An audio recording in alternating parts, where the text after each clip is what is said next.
is amazing. This is awesome. Iowans are tough, and four-wheel drives. And incredibly decent people. You know, I've worked in all 50 states, and so I've had a chance to listen to voters from across the country, everywhere across the country. And I will tell you that there is no state better attuned, more sophisticated, and more qualified to begin the choice of president than right here in Iowa.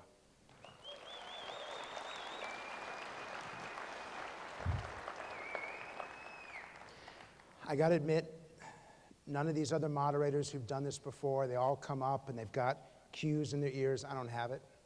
They've got messages up front. I don't. This is going to be the most open forum of this entire presidential campaign.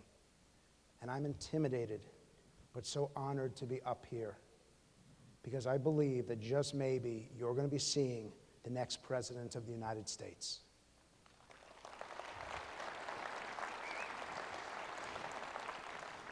This Thanksgiving table that you see behind us, this represents the table for perhaps 80 million Americans.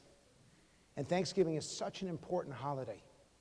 It's where friends and family gather and so often they exchange political ideas as they're having a great meal. And I have to tell you that in my household, I was the only Republican at that dinner. So you have no idea how grateful I am to be standing before you right now. This will be a completely different conversation. But I want to do this with the candidates, not with me. So can we bring up the 7 Republican candidates for president? Please join me here on stage. Please give them your appreciation.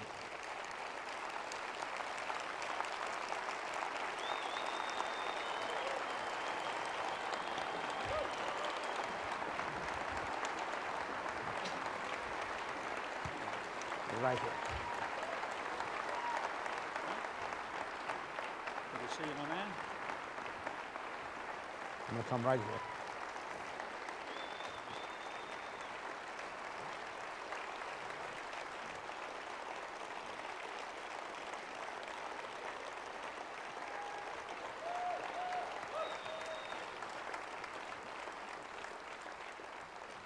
I would just point out that it is filled absolutely to the back. With a night like this, for so many people to be in this room, it's because they care. Most debates are about candidates arguing with each other. And there's meanness and acrimony, and it doesn't do anyone any good. That is not what this forum is about. I'm proud to say there will be no buzzers, no bells, no gotcha questions, no moderators that you hate. This is going to be a forum, not a debate, where they're going to have the chance, without time limits, to communicate who they are and what they are about. There are going to be less issues here, but it's going to be a discussion of values, of personalities, of what makes them tick. We try to develop questions that you all would ask if you had the chance, and that is exactly what this forum is going to be. So everyone, I want you to think of this as a Thanksgiving table. And let's have a really great discussion. Let the forum begin.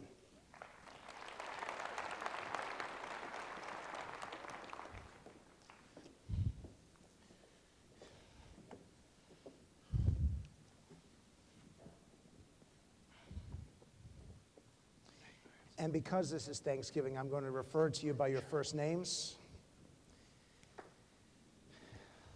Ted, I'm going to start with you. We are taught in life to treat people with compassion, to love thy neighbor, to be respectful of each other. In watching the Democratic debates, in watching the Democratic debates, and we're going to continue through this process. In watching the Democratic debates, what we noticed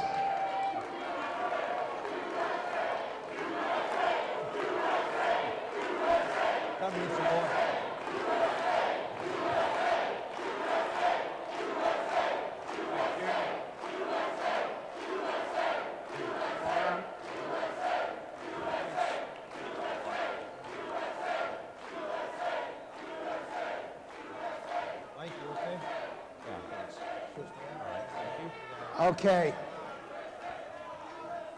Okay, we've heard it. We've heard it. Then we're going to have this conversation. We are going to talk about immigration in about 25 minutes. We will talk about immigration in 25 minutes. You see, what's different about this forum is that everyone is going to get a chance to be heard, and we're going to address all of these issues, but we're going to do so with respect, dignity, and civility.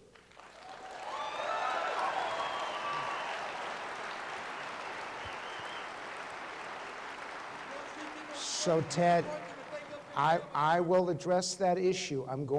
Here's my deal, is we will address it for 10 minutes up here if you will take the banner and sit down. Otherwise, we will not address it at all. There's a way to do this the right way, and that is the right way. They're probably not supposed to get involved.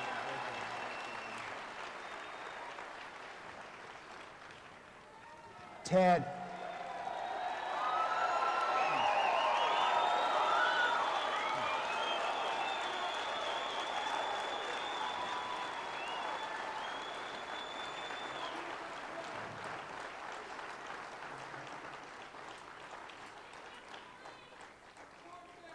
Everyone, give a hand to our men and women in uniform.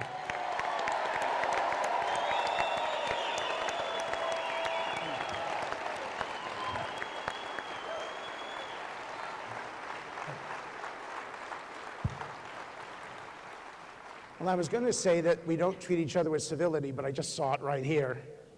So what should be done? Sitting at a table with your colleagues, where one of you may well be president, so that you don't hurt yourselves by being so disagreeable. I remember when these debates, when you could disagree, but it would actually excite people rather than divide them.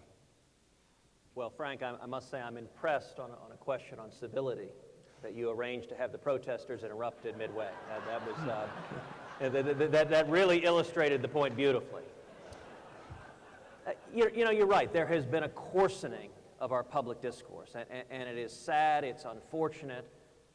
Some of it is exemplified by the fact that you see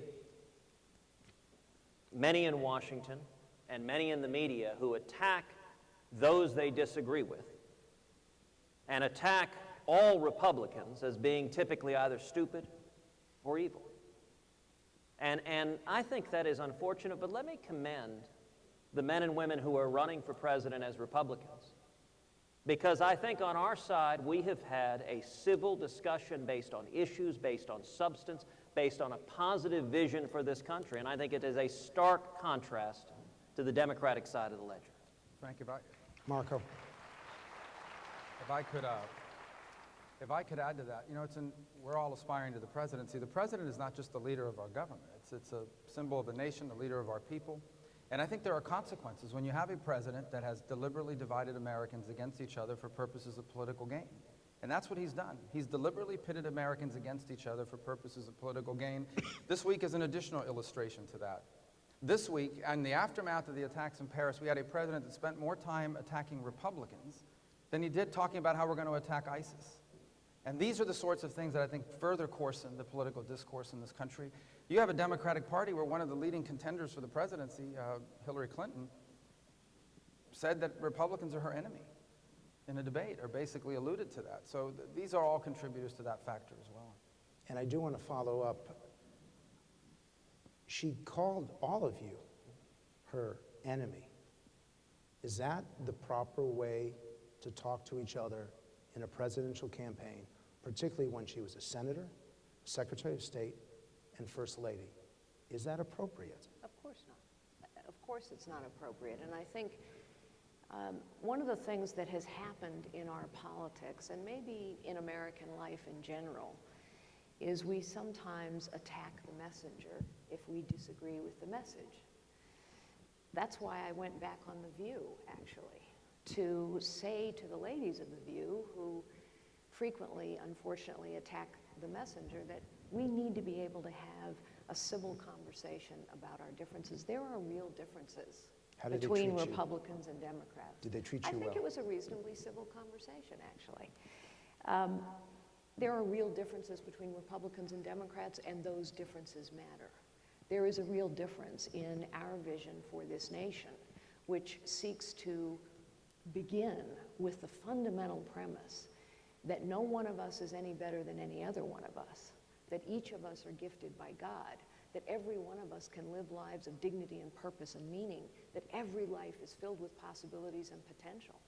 And we are Republicans because we know our values work better to lift people up regardless of their circumstances. That's a very different vision than a vision that says, no, some are going to have to take care of others. Big government is the answer, and some people can't live lives of dignity and purpose and meaning. I think that is what many progressives believe. We have to be able to have those fundamental discussions about the differences in our worldview without ever demonizing a messenger or ever calling somebody names. When people start using a lot of adjectives, then usually they're not sticking to the point. When people start saying you're stupid, you're evil, you're dumb, they're not talking about core differences. Ben? Frank, I think the real problem here is that we've become less mature as a society. You may remember when you were in the 3rd grade, it was really in vogue to attack people and call them names. But as you got more mature, you began to be able to engage in rational discussions and actually explain the reasons for your disagreement with someone. But the less capable you are of explaining your disagreement, the more likely you are to engage in infantile behavior. And all you have to do is go on the internet and read an article, and then go to the comment section. You usually can't get 5 comments down before people are calling each other idiots and all kinds of names. And, you know, my tactic when I see people like that is I just look at them with sympathy, and I say, that used to be a cute little baby. I wonder what happened to him.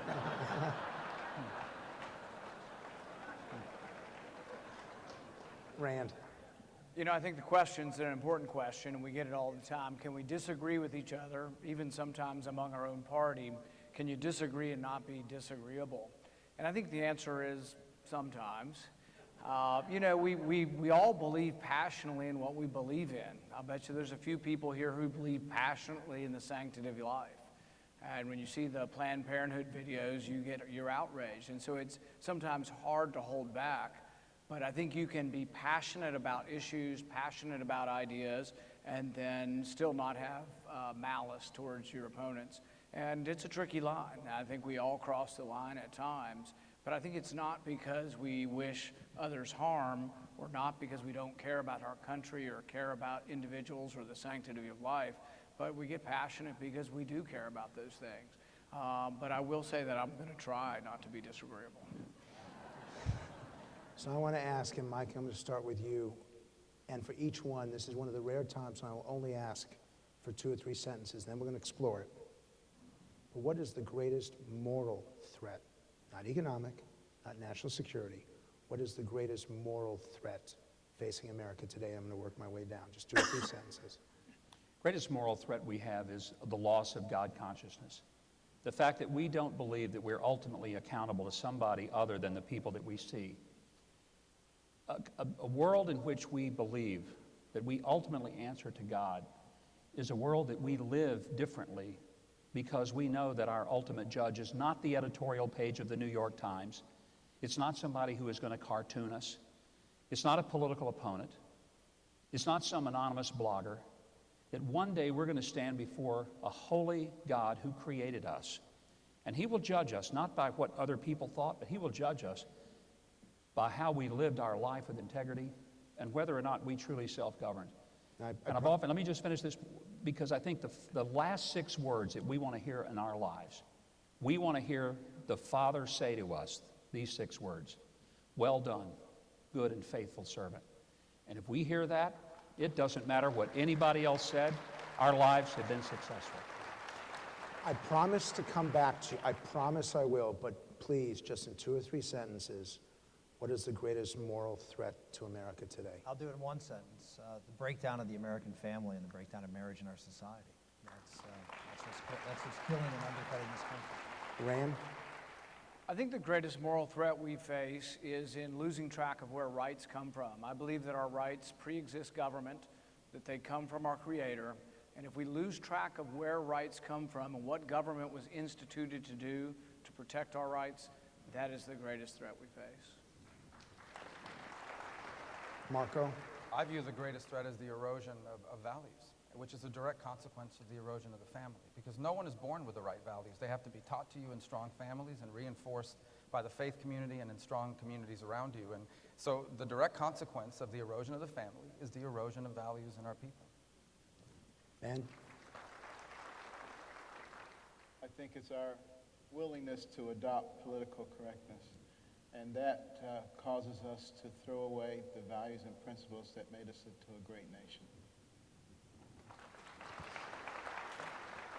Ted? I think the greatest threat we're facing is the assault on our values, coming from Washington, coming from the media, coming from Hollywood. We're seeing an assault on life, an assault on marriage, an assault on the family, and an assault on religious liberty. We're seeing an assault on the Judeo-Christian values and the constitutional liberties that built America into the greatest country in the history of the world. And I promise you we'll come back to several of those. And Carly? I would agree with all that has been said. I guess my way of saying it would be a loss of clarity. We have become a nation where everything is relative, and we know that actually much is black and white. There is good and there is evil. There is right and there is wrong. There are things that work and there are things that don't work. ISIS is evil. It has to be defeated. Some things are right, some things are wrong. We know a family works better for a child, an intact family works better, but somehow we've come to this place where everything is treated as equally good or equally right or equally workable, and it's not. It's a loss of clarity. So Rick, I promised I'd come back to you. What is the role of what is the role of the government to determine? It's funny, I was expecting this 4 years ago. It didn't happen. Didn't happen 4 years and I'm getting it today. What is the role of government in enhancing the family? Yeah, if you actually look at, there's a couple of books that have been published in the last several years. One by a libertarian by the name of Charles Murray, the other by a liberal by the name of Robert Putnam. One written from the standpoint of a libertarian who doesn't believe in government intervention. One written by a liberal who believes in excessive government intervention. And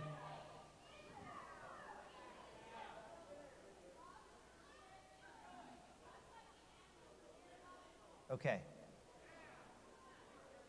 Have you ever noticed that liberals come to an event like this and yell at us, but do you ever see conservatives going to their events and interrupting them like that? I mean, seriously?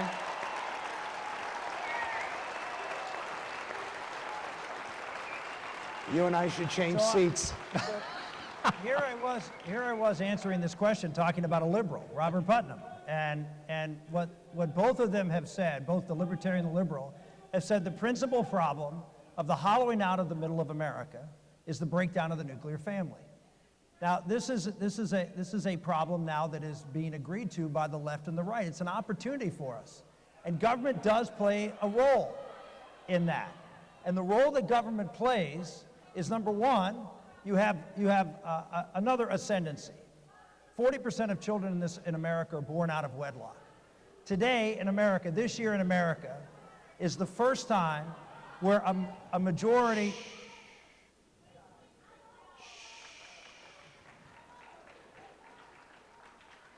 You know, I feel like this is being conducted in Berkeley, California. And I want to emphasize what Mike just said. You watch these Democratic debates, and you do not see conservatives disrupting them. You do not see conservatives being rude. This does not happen at church. This does not happen at town hall meetings. So if anybody else wants to get up and yell, do it now. Seeing that there is... Just wait. Yes, but Marco, you have to be careful because Ben's got Secret Service. You know, Frank, this is... No, I want to give Rick a... If I can just Yes. finish my point, excuse me. But the first time in the history of our country, a majority of children born out of wedlock are going to be born in a home where the father of that child is living at the time of the birth of the child. That's a startling and accelerating trend in America. Why? Because we've now said marriage has nothing to do with children. So you can get married and have children or not get married and have children, because marriage has nothing to do with children. That's the devolution. People say, well, why is changing the definition of marriage? Why is changing marriage affect my life? Look at all the children in America who now are not going to be raised in homes with a father. So what do you want Because we've government to defined do? marriage. Well, one of the reasons that fathers are in the home and not married to the mother is because the mother, if you're not married to the father of the child and living in the same place, can receive a whole host of government benefits. In fact, I can tell you in the state of Wisconsin, I campaigned there 4 years ago, I was told that a mother of 2 children working and earning $15,000 a year makes $38,500 in welfare benefits. If she marries the father of their child, she loses all her benefits. So we've now created a system where government is a barrier to marriage for the people who need marriage the most, those who are the margins of society when it comes to economics. We have government policy to do something. The second thing, the most important thing a president can do is not just change welfare policy, but actually start talking about it as the leader of this country, the importance of marriage and family as an institution, and challenge you to do something about it. The business community, I'll give you an example. So I want to follow up. So are you saying that a woman who is not married, let's say she has 3 children, and she has a 4th, which you want to discourage, would you tell her she cannot get more welfare benefits? There's something called a family cap that some states have instituted. Do you believe in that in a federal level? And actually, that has not proven to be necessarily effective in prohibiting it. But there are things that you can do. Such as? Well, there are things you can do, for example, for the male who's in that home, and recognizing where they're living, and impute income, for example. There are things you can do to phase out. One of the things I think we need to do is phase out benefits. We had time limits and work requirements on welfare. We don't have them on food stamps. We don't have them on housing programs. We don't have them on Medicare. You put work requirements in place. You put phase outs. Instead of, if mom gets married, she loses all the benefits. You have a phase out period to encourage marriage. So there are all sorts of things we can do to change welfare policy to encourage it, but that's only a piece of it, because a lot of people aren't on welfare. And what we need to do is have a president who actually goes out and challenges businesses. There's an organization called First Things First in Chattanooga, Tennessee. And what they did is they found out, well, the community found out that they had the highest divorce rates, highest out-of-wedlock birth rates. And what they did is they put together a nonprofit organization. They got the business community, the media, the churches, schools, and they started to promote marriage. They started to talk about the importance of businesses nurturing marriage in their workplace. And they reduced the divorce rate, they reduced the out-of-wedlock birth rate by 25 to 50%. You have a president who goes out and talks about the importance of marriage and families and challenges the American public to solve this problem. We'll make a difference in marriage in America. Marco. And just to build on that, a couple points. Number one, it is true that strengthening our families is a responsibility of each of us as a mother, a father, a husband, a wife, an individual. But there's nothing, we have a president that's willing to say don't smoke because it causes cancer, don't overeat because it causes obesity and diabetes. There's nothing wrong with a president saying don't get divorced, it's bad for your children and bad for your family. Be involved in your children's life, it's good for them and ultimately good for the country. And on the issue of the safety net program, you realize we have anti-poverty programs in America that do not cure poverty. They treat the symptoms of poverty, they treat the pain of poverty, but they do not cure it. They are the equivalent of breaking your arm and being given a lifetime supply of painkillers, but not being given an opportunity to actually cure it. That's one of the things I propose, is that we take all of our anti-poverty money, we turn it over to the states so they can design innovative programs that work, and we would have 2 requirements. If you are on public assistance, you must either be working or going to school so you can find a good paying job and never rely on the government again. So Ben, I want to ask you,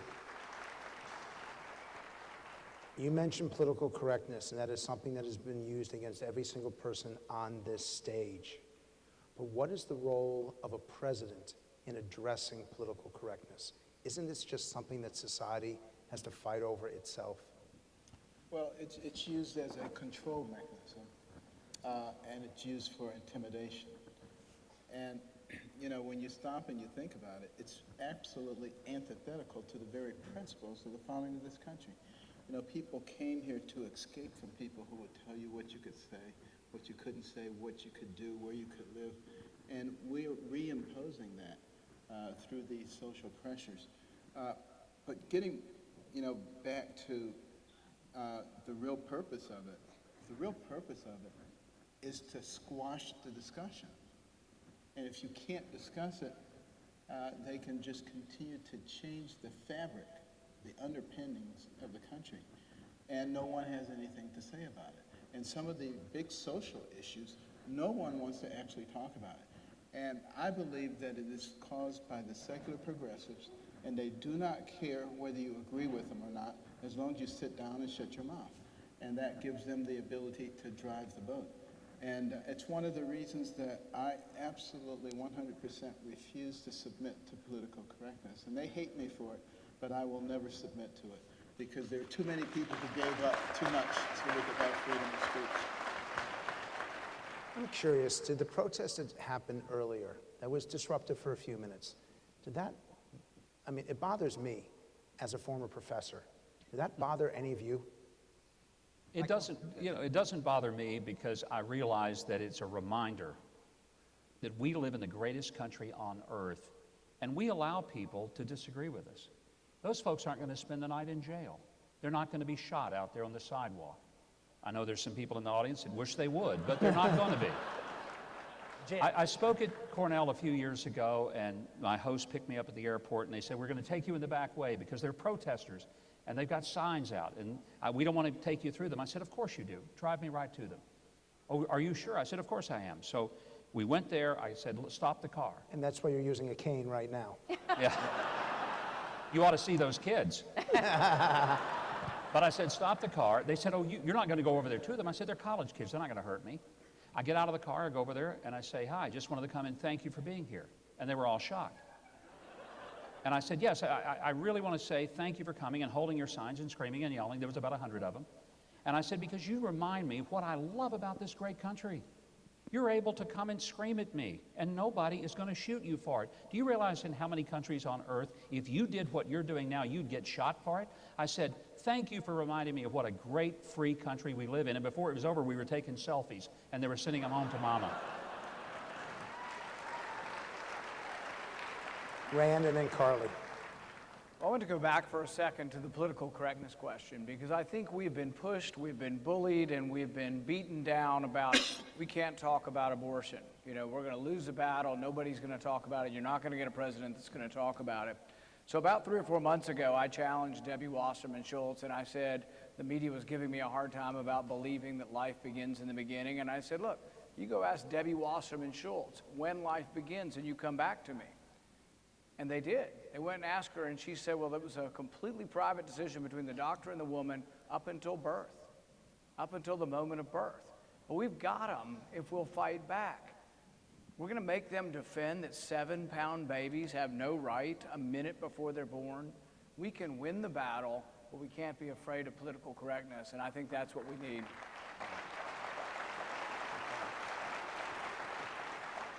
Carly. So, Frank, I was going to answer your question, and good for you, Mike. Perhaps you had more charity in your heart than some of us did a few moments ago.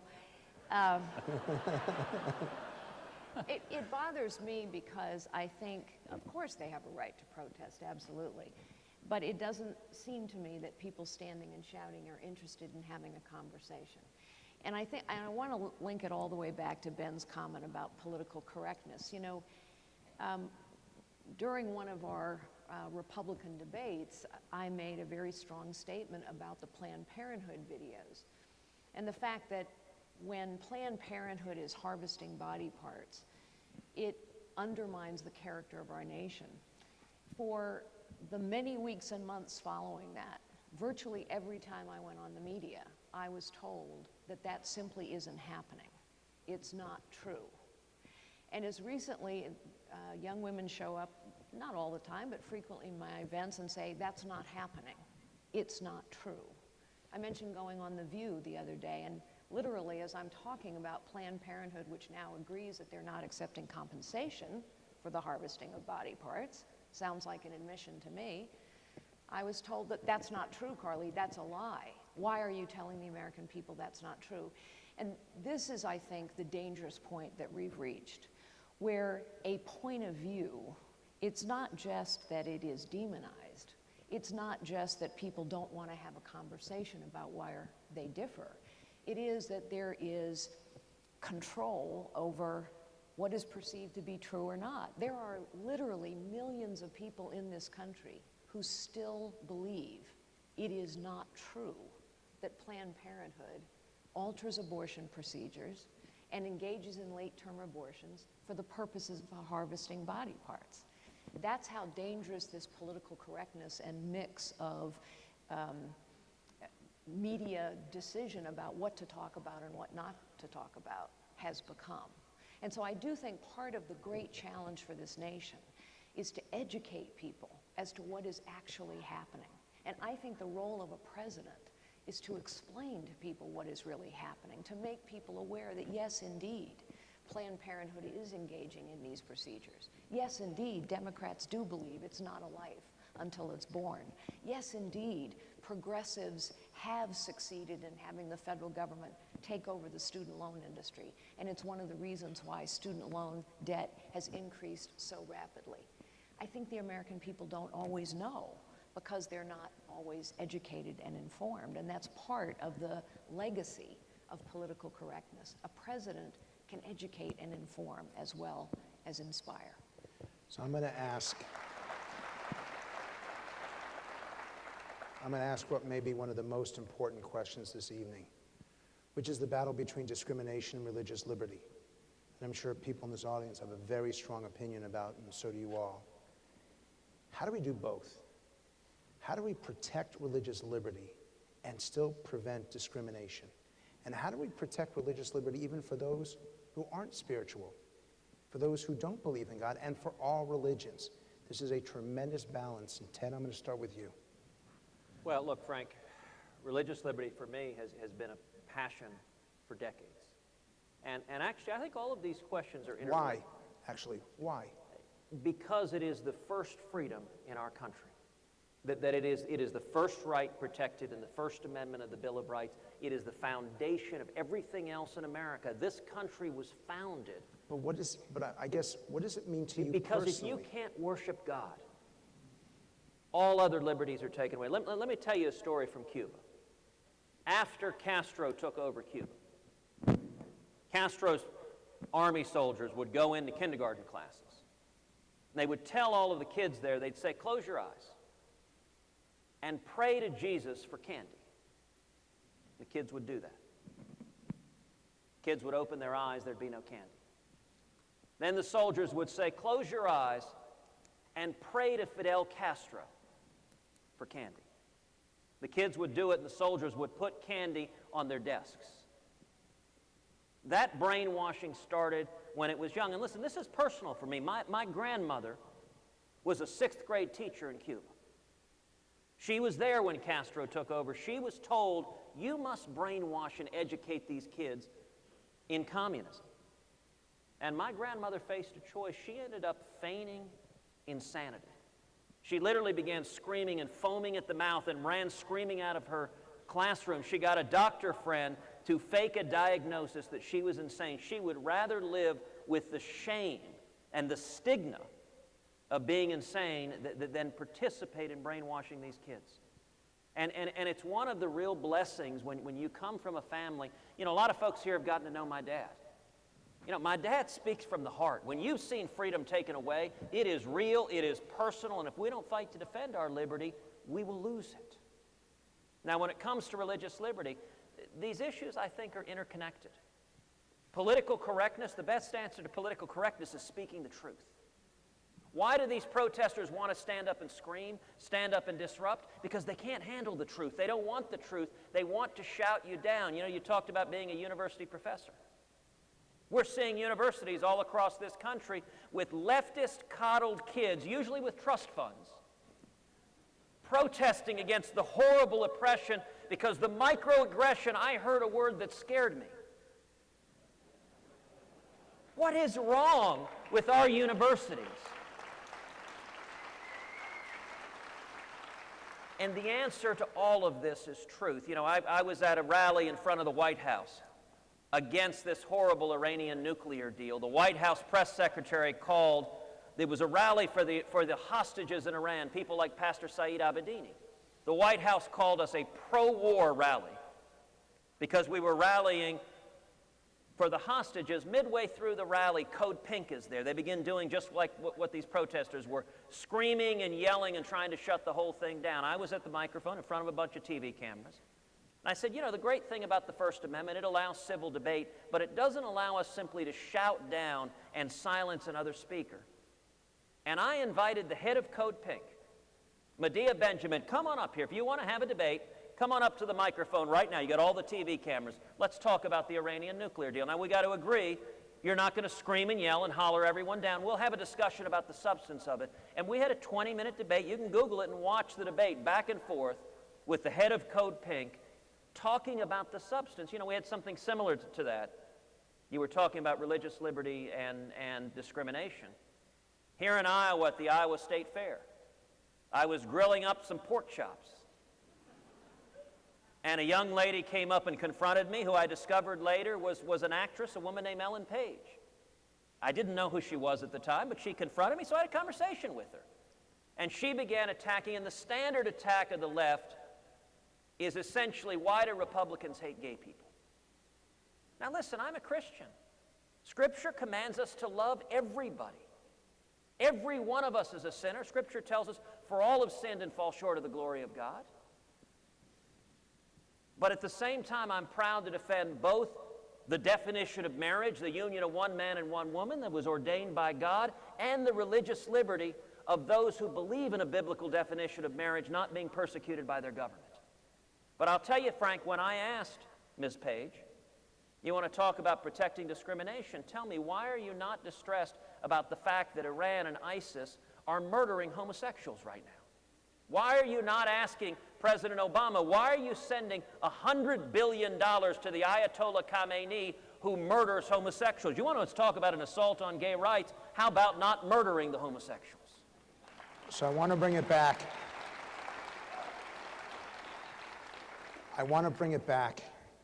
Do you really love everybody? It's a serious question. Do you really? You just said you loved everybody. Do you want to take that back? I believe everyone is a creature of God. So even those and a who creation. committed... Listen, I do believe there is evil. And you love them. But let me give an illustration before. And you asked, do I love the human being? Yes, I don't love the evil they commit. Okay.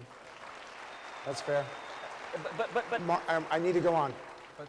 But Religious liberty and discrimination, this is happening all across the country. So this debate has all risen in the context of the definition of marriage, which is not a debate about discrimination. The debate is about, how do you define an institution, the institution of marriage, which has been defined the same way for all of human history. That's what the debate is about. It's not about discriminating against anyone. The debate is about, how do you define an institution? And on the issue of religious liberty, 2 points. Number one, religious liberty is not just the right to believe anything you want. It's the right to exercise your belief. And if you're a Christian, it's the obligation to exercise your religious belief in every aspect of your life. You're not called just to be a Christian on Sunday for 1 hour at church. You're called to be a Christian in every aspect of your life, and that includes your work, your home, your business, whatever endeavor you get involved in, including politics for that matter. And the second point about religious liberty and why they are so important, this nation was not founded on political principles. This nation was founded on spiritual principles. You see, throughout the history of mankind, people were always told, your rights are what the government allows you to have. Your rights are what your leaders tell you your rights are. This nation was founded on the belief that your rights are ordained by God, by our Creator. Life and liberty and the pursuit of happiness. And government can't deny you those rights. If it does, it's an illegitimate form of government. The role of government is to protect your rights, not to grant them to you. And it all begins with the belief that God created those rights and gave them to you. And I just want to follow up, and how far should government go in protecting those rights? Is there a line when government goes too far? In protecting religious liberty? No, in protecting the rights that you say that are endowed by our Creator, which could be religious liberty, but other rights. Well, that's the reason why we have a federal government. That's the reason why we have government, to protect your rights, as ordained in the Constitution. which clearly lays out very specific and delineated powers. It's designed as a document of limitation, and it makes very clear that the reason why we have a government is to protect our rights, not to decide them. And it's absolutely essential that our religious liberties be protected. But They Marco, are. But the president would say that discrimination, that everyone has the right to be treated equally. Is he wrong? No, everyone does have a right to be treated equally, but in the context of the definition of marriage, that is not the debate. The debate is, how do you define a very specific institution?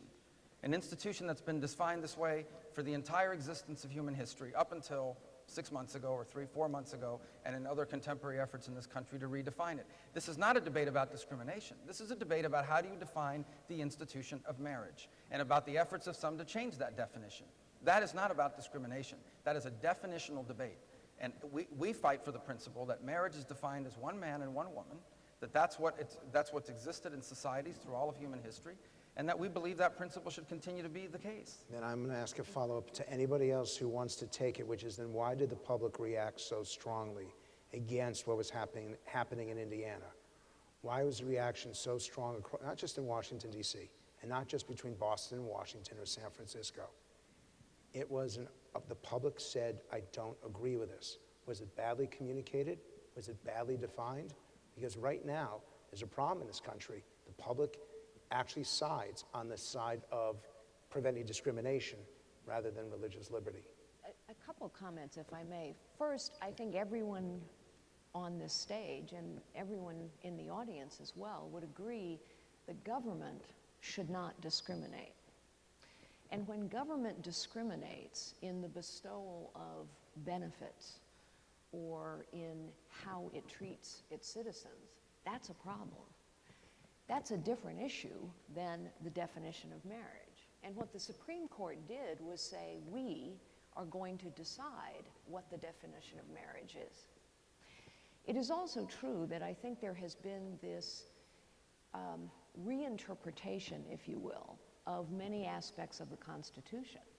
Our founders, as Marco so eloquently said, believed that the right to life, liberty, and the pursuit of happiness, the right to fulfill your potential, the right to find and use your God-given gifts came from God and could not be taken away by man or government.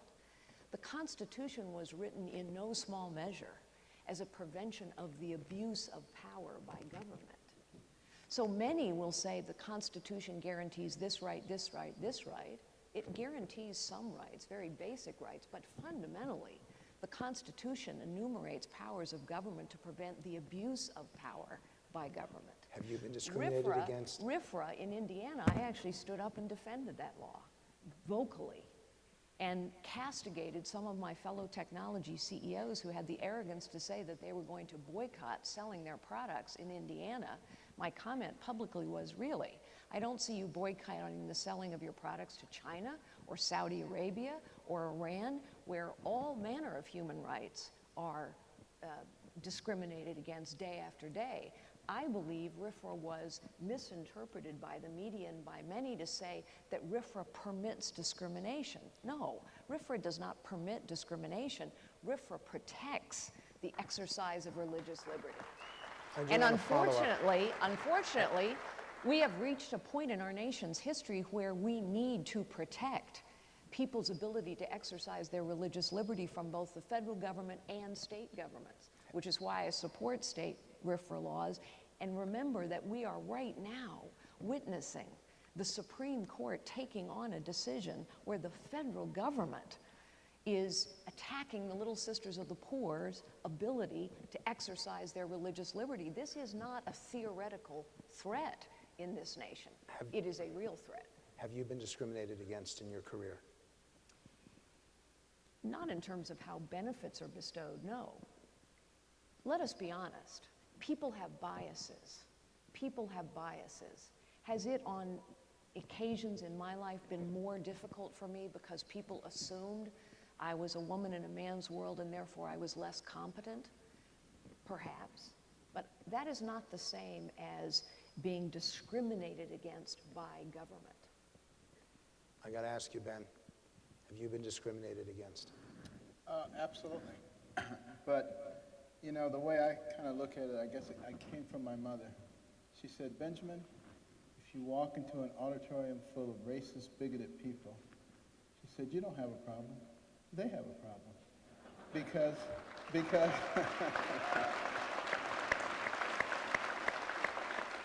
she says, because they're all going to cringe and wonder if you're going to sit next to them, whereas you can go sit anywhere you want. But, you know, the fact of the matter is, you know, we do have to worry about treating everybody fairly. And when we look at the Constitution, it is there to make sure that all are treated fairly. But it means that everybody has equal rights. Nobody has extra rights. Extra rights, and when you get to redefine everything for everybody else and impact upon their lives. And when Alexis de Tocqueville came to America in 1831 to study this nation, because the Europeans were just fascinated. How could a fledgling nation barely 50 years old already be competing with them on virtually every level? And, you know, he said, let me dissect this. And he studied our government. And he was very impressed with the separation of powers and with the checks and balances, with how efficient the government was. Now, that was some time ago. But you know, the separation of the powers of the checks and balances is one of the fundamental things that makes our government work. And what has happened, particularly with the Supreme Court judgment that we're talking about, is that one of the branches, with all the people except the ones who are sitting with me here, has checked out. They're not checking and balancing against the executive branch and the legislative branch, so those are necessarily taking excesses. We should have had a law already in place to protect the religious liberty of people who believe that marriage is between one man and one woman. They should have known that that was coming. It's still not too late, but they have a responsibility to weigh in now and check the Supreme Court, because if we don't do that, they will just continue down the same road. And they are the ones who represent we, the people, the legislative branch. Somehow we have got to get them to stand up and do what they're supposed to do. I do want to ask you, is your mom still alive? Is my mother still alive? Yes, she is. She unfortunately has Alzheimer's, but it's probably, in a way, a blessing in disguise, because if she didn't, she'd be out there with a shotgun shooting all these liars who would tell her things. That is a better answer than any question I could have given you. One more on this, Mike. When we talk about discrimination, I think some people think that discrimination means that you can't have a different opinion. The fact is, there's a difference between discrimination and discretion. I'm free to have the discretion of my own thoughts, my beliefs, and the government is to protect me to be able to be free. I'm not free to keep somebody from having their thoughts, their beliefs, and practicing their own faith. We sometimes forget that everything in the Bill of Rights, every single aspect of it, was never a restriction on the individual citizen. It never told me what I couldn't do. Everything in the Bill of Rights tells the government what it can't do to restrict my freedom, whether it's my freedom to worship, my freedom to speak, my freedom to assemble, my freedom to express grievances, my freedom to own a firearm and to protect myself and my family, my freedom to be protected from the government break into my house in the middle of the night and saying, we want to look through your house without having any particular warrant to do it. There are all kinds of freedoms, and in every one of them, the freedoms are to protect me. Discrimination is something that the left has used to try to shut us up. And you mentioned Indiana and that whole issue. Look, it was about one thing, it was about money. And it was about the bullying of the left to try to get us to be quiet, and they will use any tactic possible to keep us from engaging in a free exercise of the very First Amendment rights we have. And I hear sometimes people say, we need to pass a constitutional amendment or a new law. No, we don't. We just need to use the ones we already have. We have the rights. They're there in the Constitution, but we have to exercise them. Rick, I'm going to have you address this question because it's on the minds of everyone. People think differently because of Paris, and I remember what happened on 9/11. You now have situations where 12-year-olds, 12-year-old boys, 15-year-old girls are strapping bombs around themselves and blowing themselves up to do as much damage, and you know that it's not in their heads. Someone's teaching them to do this. How do you keep America safe when there are literally tens of millions of people, I don't mean to frighten anyone, but there are tens of millions of people who believe that their God is telling them to kill us? What do we do? Well, first you have to admit the fact that that exists. You have to admit the fact that we are in a war. I gave a speech back in 2006 at the National Press Club. After I gave the speech, I brought it to President Bush and put it on his desk and said, Mr. President, you have to give a speech that this war in Iraq is no longer a war against the Baathists and Saddam Hussein. It's a war against radical Islam. It's a war against global jihad. And we have to stop calling this a war on terror. We have to start calling it what it is. They are in a holy war. We may not want to be in a holy war, but they are in a holy war. And they've been in a holy war. Those who want to reinstitute a 7th century caliphate that existed for almost 1,000 years, they want to reinstitute that. We're a baby country. We don't know. We have no institutional memory of this country, of what existed in Europe for 1,000 years prior to the United States of America. We don't teach it in our schools. We have no idea that people are so fundamentally different in their values who live in these radical Muslim countries. But we have had, over the past 40 years, thanks in large part to Saudi Arabia, who plants madrasas all over the region and teaches a radical form of Islam, we've seen Salafi Islam grow and prosper and now be a majority, and a popular majority within the Middle East. And that's who we're dealing with. We're dealing with, not all of those people want to be violent, but the theology of the majority of people in the Middle East are exactly the theology of ISIS. Now, they may not be violent. They may not be as violent as Al-Qaeda or as violent as ISIS is. But the fact is, they agree with the theology behind it, which is to establish a 7th century caliphate and impose Sharia law on the world. That's what they believe. We have a president who won't even identify ISIS as Islamic, nor will even identify it as a state. He says we can't bomb them because we can't recognize them as a state because it would give them too much prestige. We can't say they're Islamic because it would give them too much credibility. This is delusional, and it's costing lives.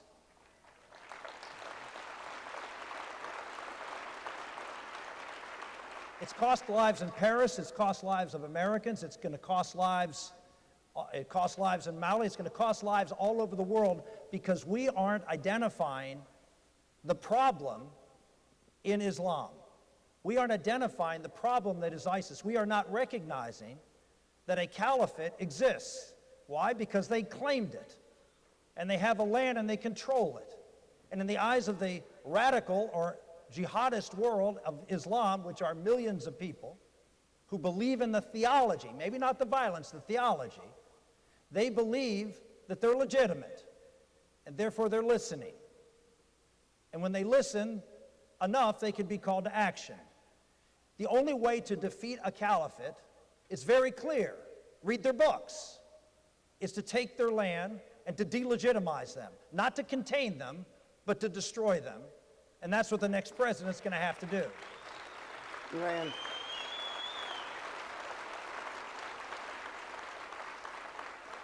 Rand, and then I'm going to go to Ted because he went at you personally. This president has been... I think Rick made some good points. I think that if you can't name your enemy, how can you defeat your enemy? Nobody on the other stage will even call it what it is, radical Islam. And until we can name the enemy, we can't defeat the enemy.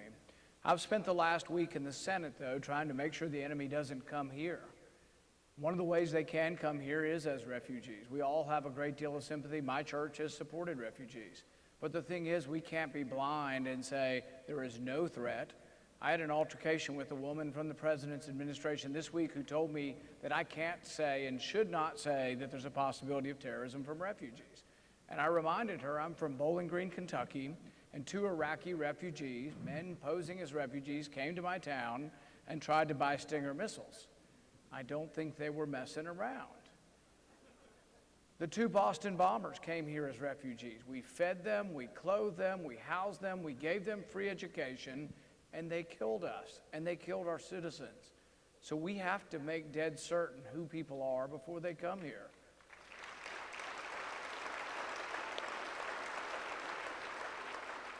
The House passed legislation naming only Iraq and Syria. I introduced legislation that names over 30 countries that have radical Islamic movements and said that if they want to come here to study as refugees, to visit, to live, that we have to know who they are in advance, that there has to be better screening of these people. And it's not going to end until we do have better screening of these people. We also have to be concerned even about our allies. France is our ally, Germany's our ally, England's our ally. They can all come over here on visa waiver programs. They don't have to get any visa. The problem is, I think most of the people who attacked Paris were French citizens. That's probably what we're going to find out. There has to be a screening mechanism even for our friends. I say they should come through global entry, kind of like our frequent flyer. They should sign up. We should do background checks for anybody that wants to come visit us. That's the number one step in our defense. Ted, the president has singled you out for personal criticism, and you challenged him to do it basically to his face, or him to your face. This is your opportunity.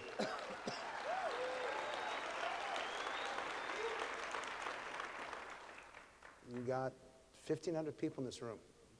If the president were sitting in my chair, what would you tell him?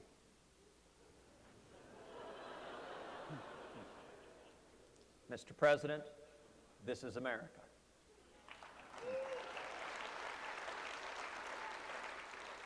Because one of the things that's dangerous about what both Hillary Clinton and Barack Obama say is when they say, as Hillary Clinton did, that her enemy is Republicans, she doesn't just mean the people sitting at this stage. She means the people all across this country who terrify her.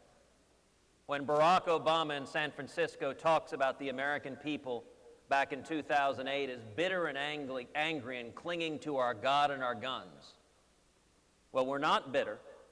We are getting pretty angry. And you know what? He can't have either our God or our guns.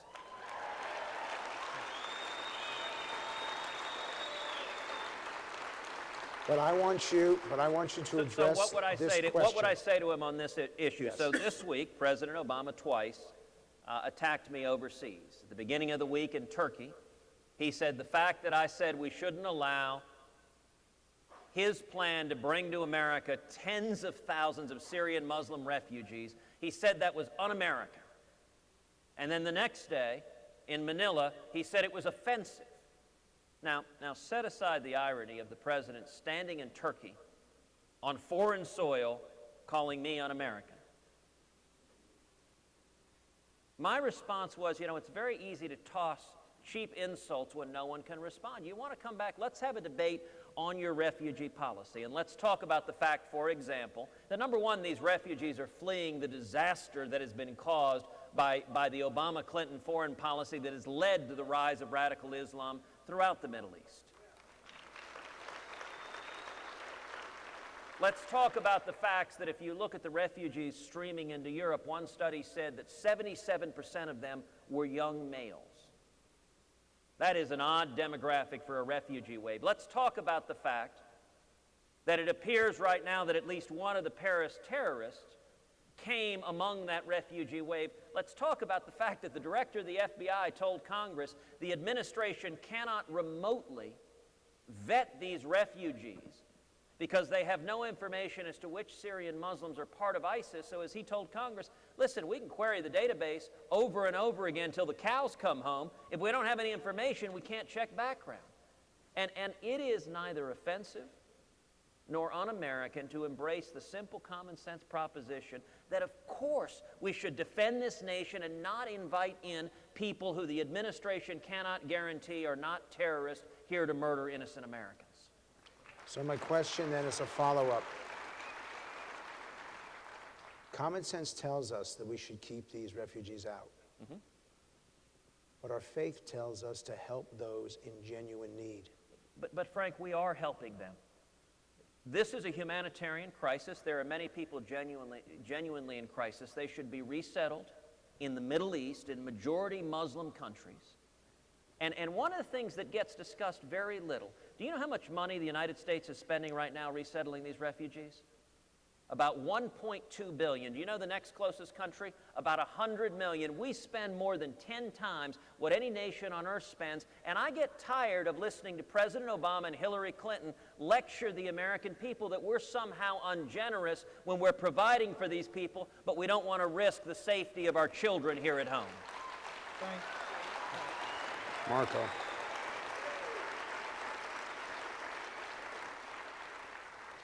Marco, I'm going to start with you. I ask that you keep the answer relatively brief because this is one of the decisions that they're going to use in who they believe is best able to be president. It's September 11th, 2017. And you're in the Oval Office, and it's 9 p.m., and you hear that there's been a simultaneous attack on Times Square, on the Theater District, and on Yankee Stadium. You pick up the phone, and this is what you hear. What is the very first thing that you do? Yeah, immediately that triggers two simultaneous things that need to happen. The first is you have to ensure that the local authorities have the federal resources necessary to respond to the attack that's occurred. God forbid it's a biological attack, God forbid it's a radioactive attack, whatever it may be, we have to ensure that the federal assets are available to immediately assist local authorities to deal with the casualties No, but I'm asking and you the the destruction. very first Right. thing Well, you do. these two things have to happen simultaneously. The second thing, you have to ensure that the federal resources are available to deal with the attack. The second is you have to immediately deduce, hopefully through a strong intelligence program, about whether this is part of a broader attack, whether more attacks are on their way, happening in other parts of the country or perhaps in that very city, in the hopes of disrupting them or preventing them from occurring that night or that very day, the next morning. You want to ensure that it's not part of a broader wave. These two things have to happen at the exact same time. As part of that moving forward is you want to ensure that you gather the information necessary to identify who's responsible. In the world we live in today, they'll usually take credit So for who it. are you calling? Well, on these issues, the Yes. Department of Homeland Security is the first responder on the ground in terms of preventing or providing the resources necessary for the local communities. The Federal Bureau of Investigation, the CIA, and other intelligence agencies are involved in deducing whether this is part of a broader attack. It may involve the use of military assets. For example, it involves airplanes that are involved in some of these attacks. Or if in fact there are waves of fighters or terrorists that are now popping up in other parts of the country. You need to coordinate that effort in conjunction with the military and local law enforcement. This is the immediate response. The broader response ultimately is you need to understand who's responsible for it, and there needs to be a consequence for what happened. And you need to go directly after the source of that attack in whatever safe haven they use to coordinate it. It leads to a broader point. This is a complex question, and you asked for a brief answer. There is no brief answer, because this is a very complicated thing. In addition to everything I've just outlined, we have to understand that the capability to conduct that sort of attack only exists when these radical terrorist groups have a safe haven from which to operate. So, for example, 9/11 occurred because al-Qaeda had a safe haven in Afghanistan, provided to them by the Taliban. Paris occurred, and the ISIS attacks are occurring because ISIS has a safe haven in Syria, in Iraq, and increasingly in Libya, from where they are training fighters and coordinating these attacks abroad. We should not allow these safe havens to exist. They should be targeted now so that the day you described never happens. Mike, I'm going to ask you, and I'm going to rephrase it, because I gave him too much room. What is the first, when you get this phone call, what is the first phone call that you make? It'd be very similar to what happened on 9/11 when I was governor, and every governor had to react because we didn't know how far this attack goes. First thing you do, you bring your security team together. If you're the governor, it's your inside state police, your emergency responses group. If you're president, it's the National Security Council. You bring your national security advisor, you find out, do you need to stand up the military and have them prepared to take action, whether it's air cover. You do contact Homeland Security.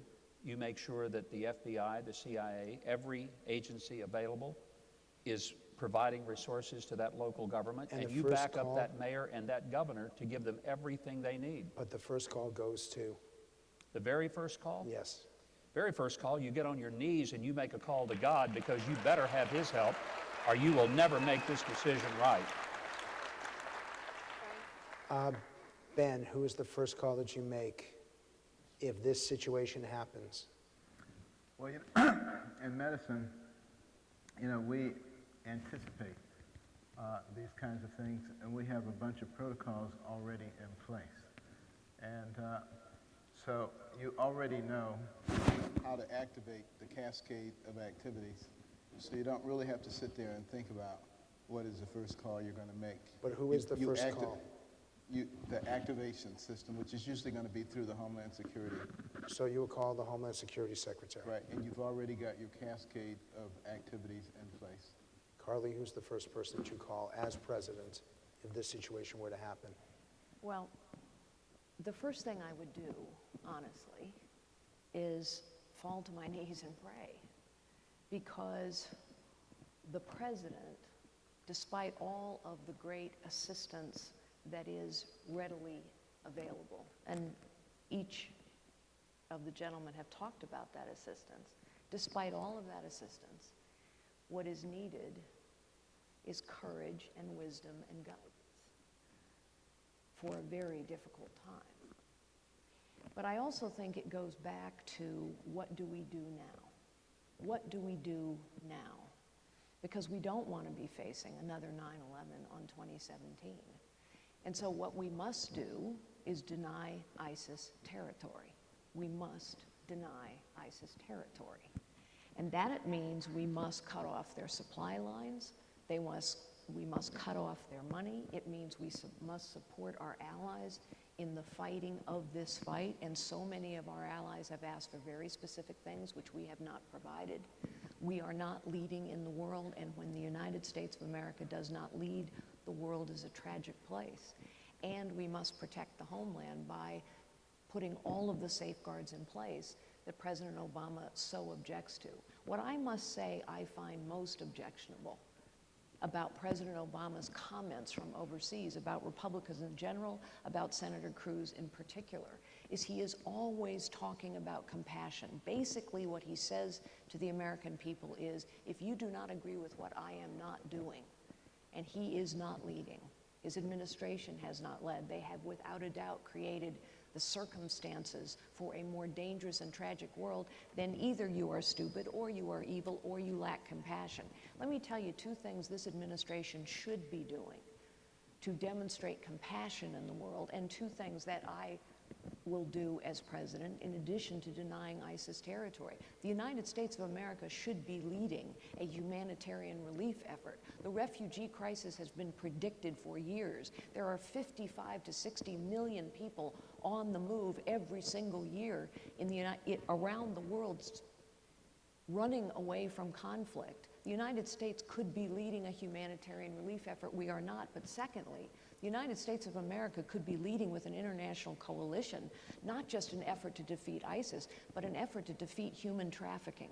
Human trafficking is a scourge on this earth. They prey on the desperation of people. And so many of these people moving around are having their life savings taken away from them and promised some safe passage to some nirvana, which of course doesn't exist. That's why you see 3-year-old children drowning on the beaches. So, Mr. President, if you are truly compassionate, then stand up and lead humanitarian efforts, human trafficking efforts, and yes, lead an alliance to defeat ISIS, deny them territory, and support our allies, because this is an evil that must be defeated.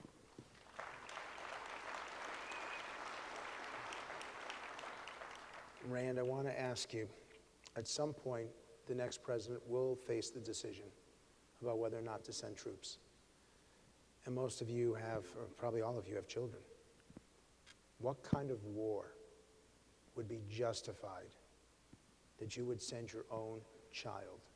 Can you define what is a just or unjust war from your own personal perspective? Well, I think that's an incredibly important question and a great way to put it, because when I do think about war, I think about it in very personal terms. I think about it myself going or one of my kids going. I think I also have the obligation, as we all should have the obligation, to obey the Constitution. And one thing that gets left out of these questions often is, what are you going to do? When will you go to war? When won't you go to war? You'll go to war when Congress initiates war through a formal declaration of war. This has not been happening in recent times, but there have been times when we were unified. When we were attacked in Pearl Harbor, we voted the next day nearly unanimously. When we were attacked in 9/11, we voted nearly unanimously. But I think the decision is one where you have to obey the Constitution.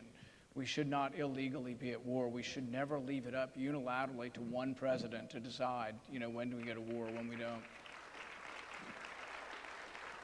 And I'd like to go briefly just back to the protocol question on, what do you do, who do you call? I think the most important thing is kind of what Ben was bringing up, is that in advance, we're not scrambling around trying to think, oh no, what do we do? We have protocols in place for everything. And we've thought through all of this, and what the name of the person isn't so much important, that we've thought through this. And the reason I bring this up is one dramatic thing happened. A lot of people don't know this. On 9/11/2001, as that plane was coming from Pennsylvania, the last plane, and as it was headed towards the White House, we were asked to scramble our jets to bring it down. And do you know that we had no jets, no fighter jets that were armed? They didn't have time to arm them, and a young woman by the name of Lucky Penny was told to scramble to her F-16. She gets in the air, and she's told to bring it down by any means, which would have been a suicide mission. She was headed to bring that plane down without any arms on the plane. That's not having a sufficient protocol in place. It still bothers me that after 9/11, no one was fired. We caught the 20th hijacker a month in advance. The FBI wrote 70 letters saying the 20th hijacker may have information, let's look at his computer. And it wasn't because the Constitution failed us, individuals failed us. They did not ask for a warrant. There was a chance we could have stopped 9/11 had we just looked at that guy's computer. Rick, We need to be prepared. Rick, how old is your oldest child? Sorry, How old is your oldest child? 24. So you have children that are old enough to be in this situation. I have a son in the Air Force. Thank you. Thank you very much.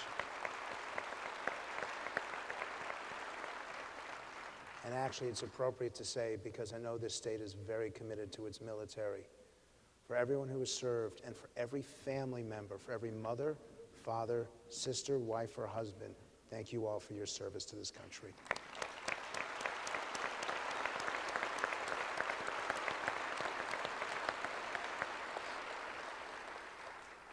What war are you prepared for your son, for you to actually send your son into battle?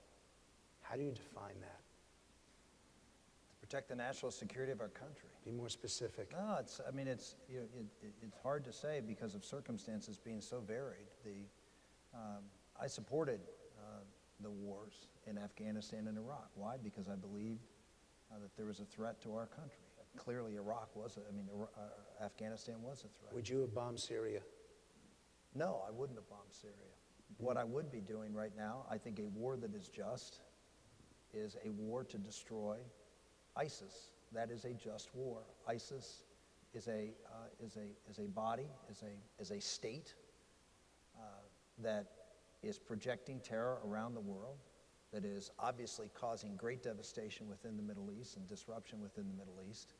And in order for us to be effective in stopping ISIS, we must take their land, which means we can't bomb them. You're not going to take land by bombing. That means you have to get on the ground and you have to take the land back from them. And it comes, I repeat how important this is. The legitimacy of a caliphate under Islamic law is tied to their ability to have and hold ground. When you take that ground, you delegitimize the caliphate. The Obama policy of containment is a policy that works in concert with what ISIS' mission is. You have a president who is actually helping ISIS achieve their objective by containing them. ISIS, I'm sure, would love to expand their territory, but the way they are projecting power is by doing what they're doing in Paris and Mali and maybe in this country and other countries. That's how they're establishing their global caliphate, by spreading on other countries. The key for them is to hold on to the land they have, to have legitimacy within the Islamic world. And for the President of the United States not to know that, not to have a basic understanding, is either he is delusional and simply doesn't believe that ISIS is in fact Islamic, or he has not taken the time to understand the nature of the enemy and what's necessary to defeat that enemy. We can defeat ISIS.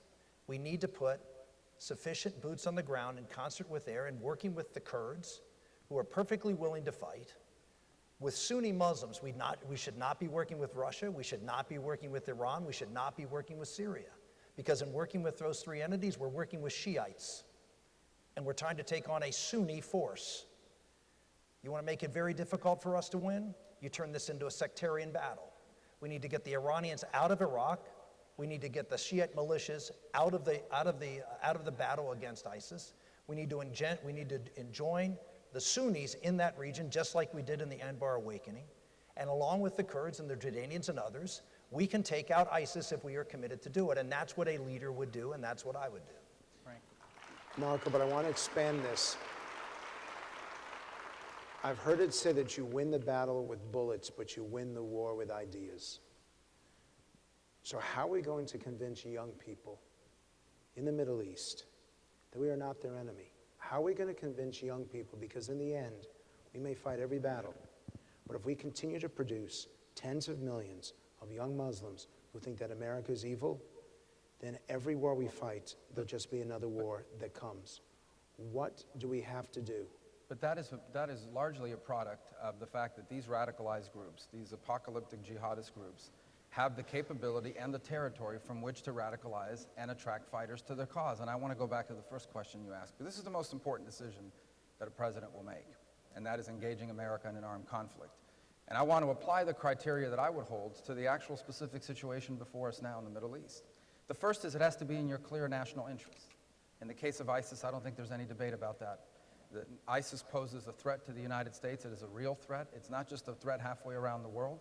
They actively seek to attack us here at home, both by radicalizing homegrown violent extremists, meaning people that never leave the United States. They just became radicalized online and joined their cause, but also by seeking to enter people into this country to carry out these attacks. They pose a threat to the US, to Canada. They already pose a real threat, as we were reminded last week, in Europe. So it must be in our clear national interest. And clearly the conflict with ISIS, the war on ISIS, fits that criteria. The second is you engage with a clear objective, and that objective must be to win. We must define what victory is, and we must give our military the resources to win. That is not happening now. You think in fact, Obama the doesn't airstrikes- want to win? I want to be clear. You think Barack Obama doesn't want to win? He hasn't even defined what victory means. And the consequence of it is you see it now in the airstrikes that we're conducting. They have not targeted the right places with the right frequency. There has been evidence of, in fact, in many instances, warning before they even strike.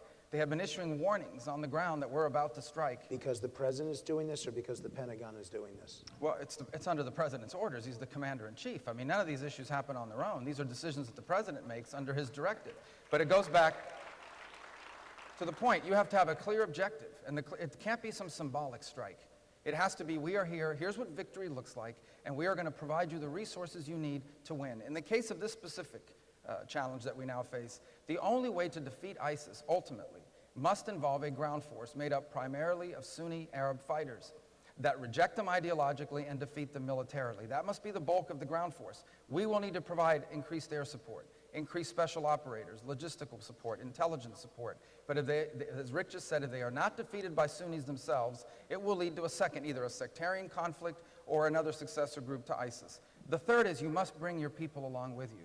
You must have the support of the United States and of the people of the United States. And that's why it's so critical that the president uses the pulpit of the presidency to explain to the American people the consequences, what's at stake, what are our choices, and why he's chosen this course of action. And last but not least, it has to be as the last resort. In essence, we have tried everything else. In the case of ISIS, there is nothing else to try. This is a radical jihadist group. So They do why not does have the a diplomatic president- corps. Why does They- the president not do this? Well, he's a bad president. I mean, the deeper issue at play is twofold. Number one, the president refuses to acknowledge for what this is. This is a civilizational struggle between those of us that believe in freedom and liberty and radical jihadists that do not. They don't hate us because they're unemployed. They don't hate us because they're disgruntled. They hate us because in America, women drive cars. They hate us because my daughters go to school, because little girls in America go to schools. They hate us, and either they win or we win. There is no middle ground with them. And so these are the things that need to be put in place. And the second problem this president has, he ran on the promise of disentangling us from all of these conflicts in the Middle East. Well, guess what? We're entangled. We can ignore these radical jihadists, but they will not ignore us. We either defeat them now, or they will grow harder to defeat, they will grow larger, they will grow more powerful, and they will pose a threat even larger than the one they pose today. Ben Carson. I now don't know whether to call you Ben or Benjamin. How do you define a just war? And why doesn't this president seem in the minds of the Republicans who are up here, why does he refuse to do the things that you're recommending?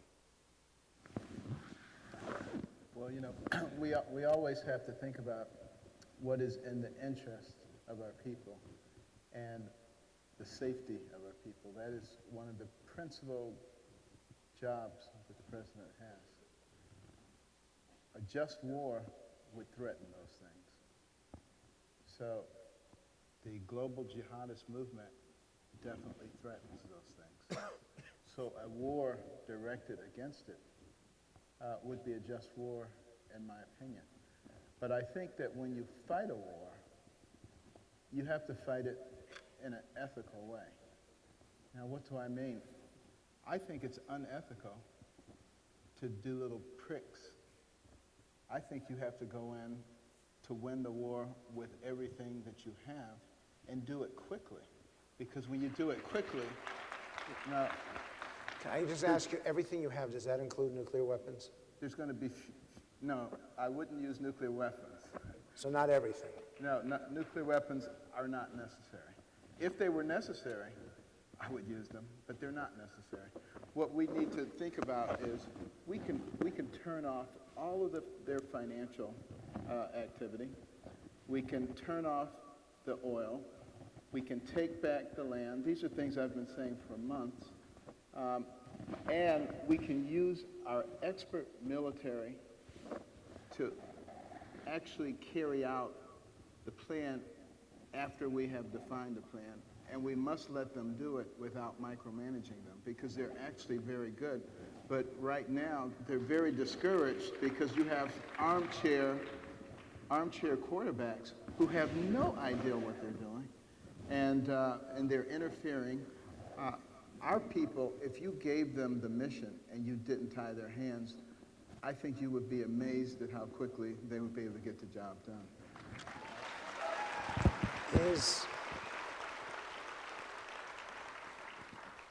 I know you're having a problem with the microphone, and I will stall slowly so you can put it on. Is President Obama an armchair quarterback? Are you asking me? Oh, yeah. Yes. Yes, he is an armchair quarterback. And he is interfering tremendously. I mean, he will not even give permission for our forces who have significant cyber capabilities to retaliate when people interfere with our cybersecurity. I mean, if I were the president, believe me, they would be hit so hard they would never think about attacking us again.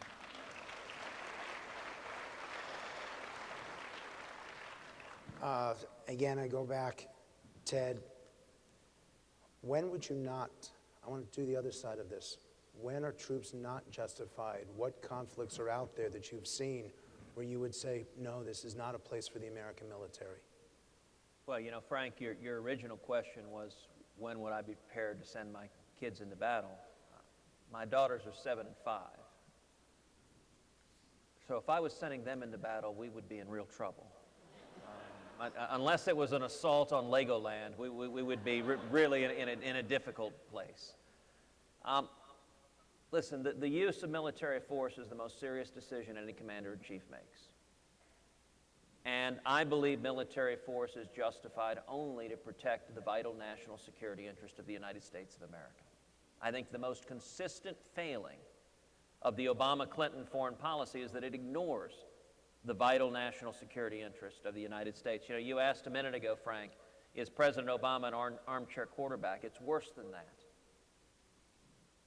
The policies he's advancing are helping the other team.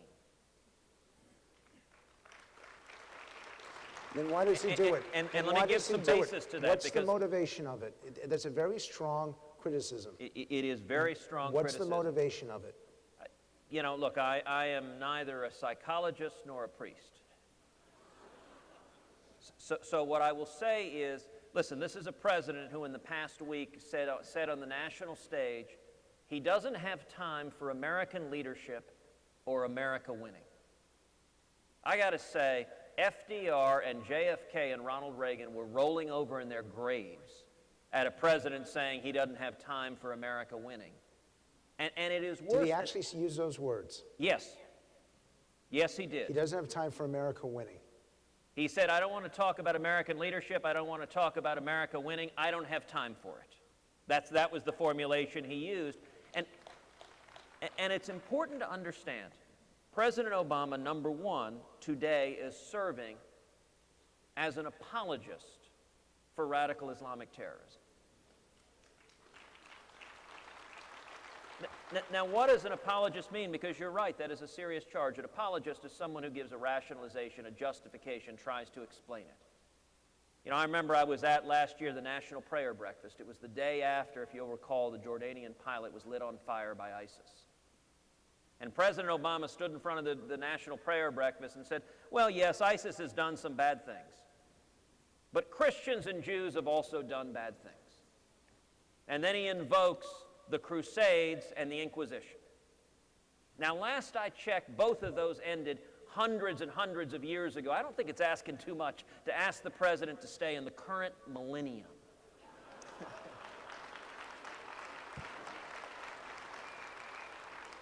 And that is exactly the argument that the terrorists make. It's the argument ISIS makes as they invoke the Crusades. This week, John Kerry said the attack of the Islamic terrorist on Charlie Hebdo was understandable and justifiable. Listen, I think John Kerry should resign in disgrace.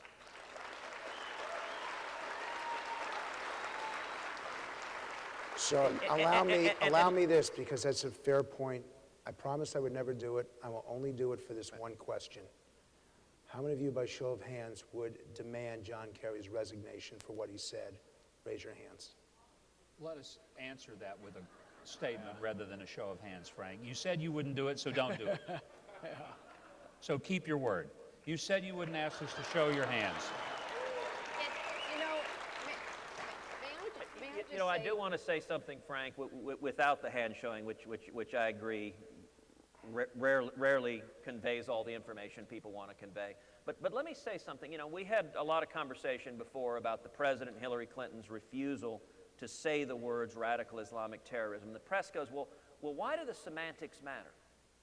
They matter because it's understanding the enemy you're fighting. If you look at when President Obama has been willing to use military force, in almost every instance, it has helped radical Islamic terrorists. So at the beginning of the administration, Barack Obama and Hillary Clinton led the world and led NATO, toppling Gaddafi in Libya. Gaddafi was a bad guy, but he was an ally in fighting radical Islamic terrorism.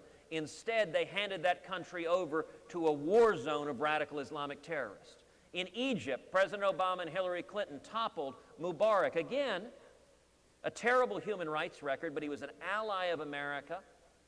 And this administration essentially put the Muslim Brotherhood in power that funds terrorists across the globe. In Syria, President Obama wants to bomb Assad. Assad is a bad man, but if he topples Assad, we'll hand Syria over to radical Islamic terrorists. In every instance, they're weakening the United States and aiding our enemies, and that is dangerous. As much as I don't want to reward insolence, Mike, what do you do with John Kerry? Thank you for rewarding insolence. I appreciate that very much. And thank you for going back to your rules. I don't think I was ever so embarrassed and angry in my life at a president of the United States as I was this week. When I watched President Obama express visible and visceral outrage, not at ISIS, but at Republicans. I could not believe that the president of France, the left-wing, politically correct, socialist president of France, was closing his country's borders and demanding that we, as French people, go to war against ISIS unmercifully. And our president was saying, let's open our borders and let's go to war against Republicans, and specifically Republican governors. Would I like to see John Kerry resign? Of course I would. But let's not forget, John Kerry is only doing the bidding of the person who appointed him. I've got a better idea. instead of getting rid of John Kerry, I'd like for Barack Obama to resign if he's not going to protect America and instead protect the image of Islam.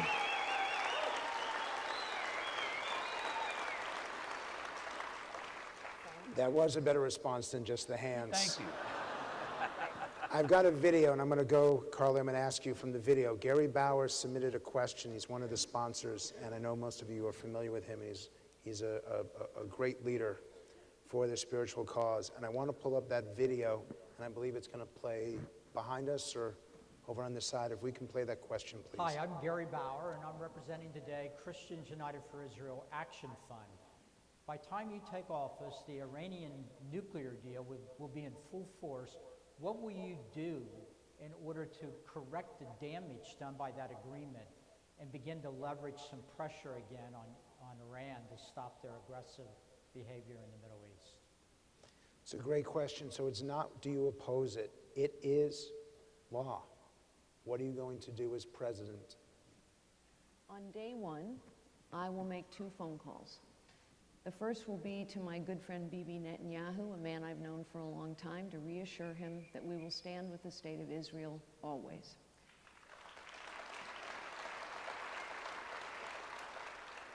The second will be to the supreme leader of Iran, who might not take my phone call, but he will get my message. And the message is New Deal. New Deal with a new president. Until and unless you open every military and nuclear facility to real, anytime, anywhere inspections by our people, not yours, we, the United States of America, will make it as difficult for you to move money as possible. We can do that. We don't need anyone's permission or collaboration to do it, and I will do it. We must stop the money flow. Hundreds of billions of dollars being used to build up military capability, nuclear capability, fund terrorist organizations, sow murder and mayhem throughout the Middle East. And with those 2 phone calls, a message will go out loud and clear around the world. The United States of America is back in the leadership business. We should make no mistake, ISIS is our near-term threat and they must be defeated. But Iran and Russia together in an unholy alliance are a medium-term threat of fairly significant proportion. Why? Because Iran has had a long-term strategy to become the regional hegemon of the Middle East. Russia is now allied with them. Russia sees itself as the purveyor of expertise, materiel, to fuel, literally, Iran's nuclear ambitions. This is a very dangerous alliance that is forming up. And if the United States of America does not stand up and lead and defeat ISIS, yes, by working with our Sunni Arab allies and the Kurds. Yes, by providing them with the bombs, the materiel, the intelligence, the armaments they have asked for. But if the United States of America does not stand up and lead and defeat ISIS, then our interests and our allies' interests will be weakened for decades to come in the Middle East. Russia cannot become the strong arm of this region. I want to go all the way back, if I may, to your question about what motivates President Obama. President Obama, yes, has been a bad president. That's clear. And he has put this nation in grave danger. However, the truth is we are not running against President Obama. We are running against Hillary Clinton, who will be the nominee of her party. And in this regard, Hillary Clinton and Barack Obama share a failing. They are politically correct politicians, and they have waged war. They haven't been willing to wage it. They haven't even been willing to tell the American people the truth because of a political agenda. Why is it that Hillary Clinton, the morning after a purposeful terrorist attack in Benghazi, talked to the American people about a videotape that did not represent our values? Because the truth did not fit the political narrative that was important for them to persuade the American people of.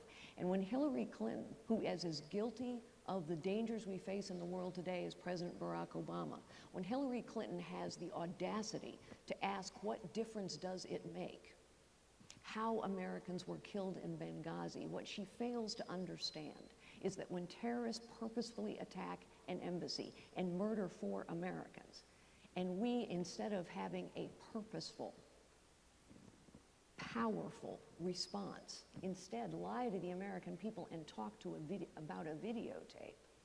The message that goes out to terrorists all around the world, whether it's Al-Qaeda, al-Nusra, or ISIS, is open season on Americans. The United States of America will not stand up and fight. This is political correctness taking to a level where it is endangering our nation, our world, and our allies. So I want to move away. I now want to move away from national security, and I've got separate questions for each of you. Marco, I met your dad once when you became Speaker of the Florida Legislature. And I've heard you tell the story of your father's sacrifice and your mom for you to get to where you were. But I wonder if you could describe how it felt as you were standing up on that podium to take control of the Florida Legislature, one of the youngest, if not the youngest speaker ever. And there was your father, and knowing what he'd been through for you. As you looked down on him, what were you thinking? You know, my father had a particularly difficult life. Neither one of my parents came from wealth or privilege. They were both born on the island of Cuba, and they both were born to poor families. But my father had it particularly difficult. 4 days before he turned 9, my father's mother died. And so he had to go work, support the family. My grandparents, who I never met, had kind of a catering company, which was a fancy way of saying that my grandmother used to cook and my grandfather used to deliver lunch and breakfast to the cigar rollers at the cigar factories. And she dies 4 days before his 9th birthday, and so he has to go work and leave school. And he never went back to school. And he would work for the next 70 years of his life. Now, when he was a young man and later a young boy and later a young man, he had big dreams. Young people have big dreams. But his dreams became impossible. And so when they came here in 1956, my parents found a new dream. Their dream became to ensure that what happened to them never happened to us. That all the things that were never possible for them would be possible for their children. And that's why they worked so hard. In America, my mother worked at a factory building aluminum chairs. She was a cashier at a hotel in Miami Beach. She was a stock clerk at Kmart. She was a maid at a hotel in Las Vegas. My father was primarily a banquet bartender. And that's what he did for a living. And he worked well into his 70s. He worked on nights. He worked on weekends. He worked on holidays. He worked on days I'm sure he didn't feel like working. He worked so that we would have the chance to do all the things he never could. And I guess at that moment, as many times since, I've been reminded that he stood behind that small portable bar in the back of a banquet hall for all those years. So one day I could have a chance to be anything that I wanted. So how did you thank him? I felt that the journey from behind that small portable bar to that podium was the essence of what makes America special. That journey between that bar and the life that I have today is the essence of the American dream. It's what makes us special. And I'm going to tell you why it makes us special. Because that's not just my story. That's our story. In this country, we are all but a generation or two removed from someone who did that for us. Every country in the world has rich people. Even the poorest country in the world has rich people. What makes America so unique is that in this nation, millions and millions of people who are not rich nevertheless achieve happiness through hard work and perseverance. And whether or not we remain a special country will be largely determined by whether that's still possible. So how I felt that day? I felt obviously grateful to my parents and to the blessings God has provided us. But I felt like in some small way my father looked down and said, those years of sacrifice were worth something. They mattered. I was consequential. I mattered. Because I opened doors for my children that have been closed for me. That only would have been possible in the greatest nation on earth.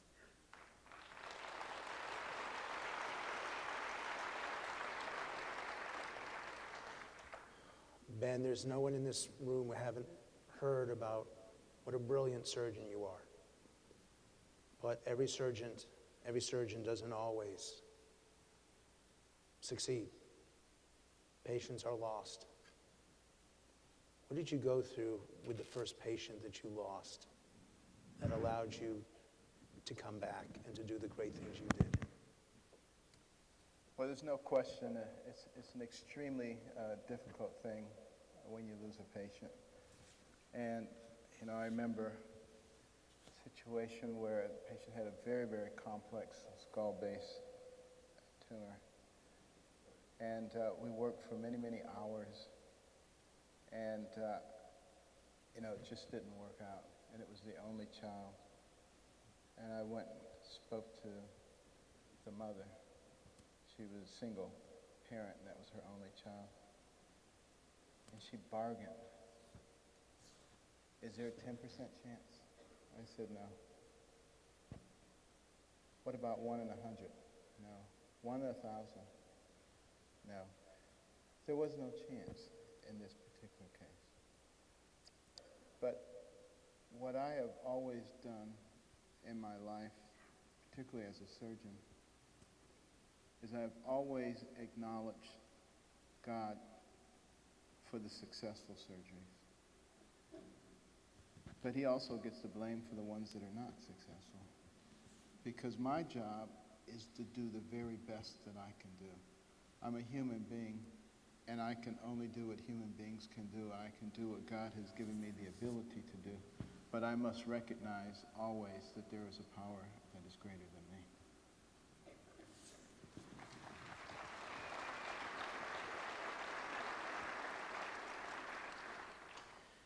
I was trying to come up with the right phrase, Mike, for you, the gentle poise of a pastor.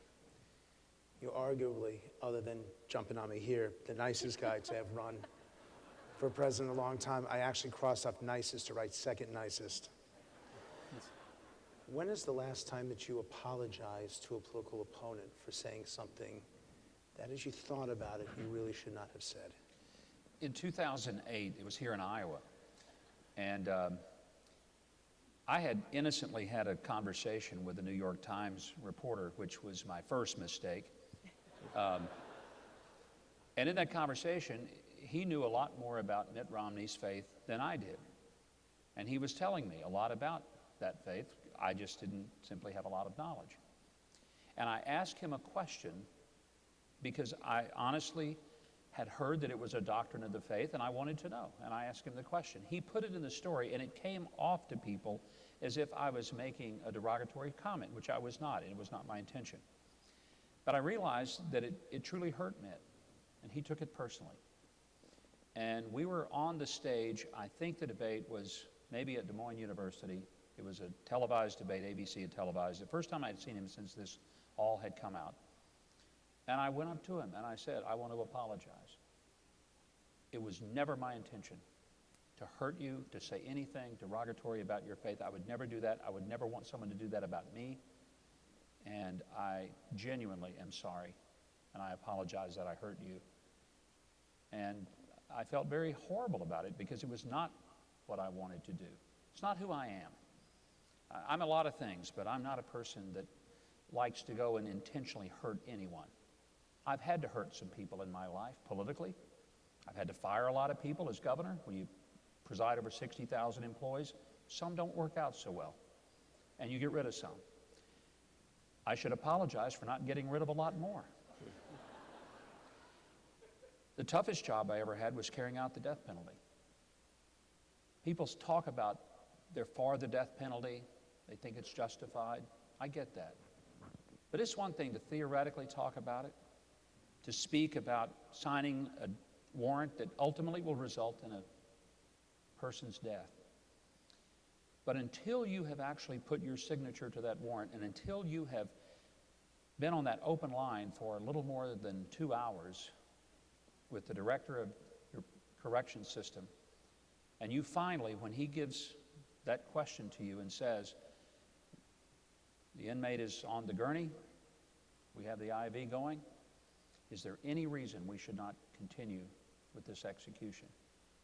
And the words out of your mouth are going to result in the next 4 to 6 minutes of a human being dying. I'm going to tell you something. If that doesn't sober you up to reality, nothing will. And I had to carry that out more times than any governor in my state's history.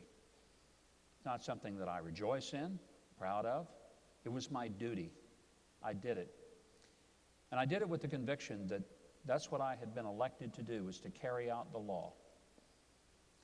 I tried to make sure that I never had to apologize to any person in that entire judicial system. And that's why I read every page of every file folder, sometimes many boxes of folder, to give every possible opportunity for that inmate or his attorney to convince me that that person should be spared. I took that job seriously because it was a life and death matter.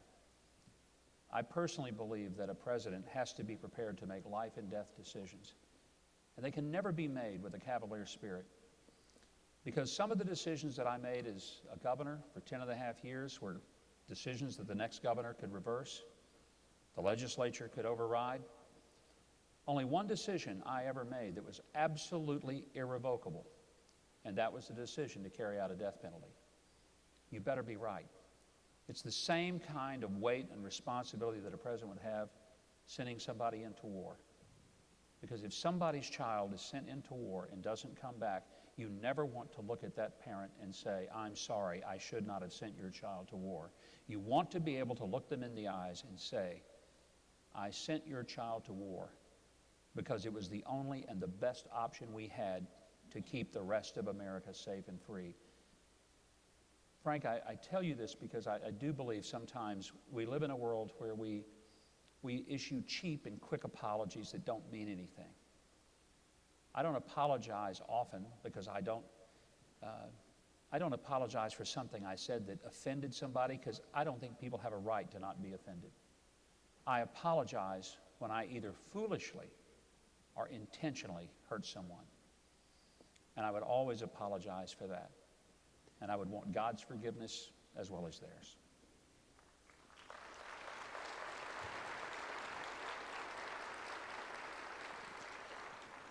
Rand, you're a leader of very powerful convictions, and you spent much of the last 2 years meeting tens of thousands of voters. And I watched you campaign, I watched you run for the Senate, and you're committed to listening and engaging. In fact, you probably answer more questions than almost anyone I know. Is there anyone on the campaign trail who ever told you a story so powerful that it actually got you to change a point of view? I would say probably the most powerful story and most amazing thing that both my wife and I have been involved with was helping to build, homes for veterans. And we met a young man from our neighboring town who lost both legs and an arm in the war. Getting to meet him and seeing his resilience, seeing his faith, and talking to him about why he went to war and what he was fighting for, and to hear him say that he was fighting for the Bill of Rights and fighting for the Constitution is something I'll never forget. But I'll also never forget, we go back to Tocqueville, talking about community spirit in the 19th century. We sometimes in our own lives don't see community spirit, but when we ask our neighbors to get together to raise money to build a house, it was one of the most amazing outpourings I've ever seen of people showing up to want to do something that truly was the right thing to do. Did it change one particular belief? Not really, but I think what it did is made me think every day about, whether or not we go to war, whether or not it is a just war, whether or not we're doing the right thing, whether or not we are ready to send our young sons and daughters back to war again. And I don't take that lightly, and I do think of him and other wounded veterans when I make that decision.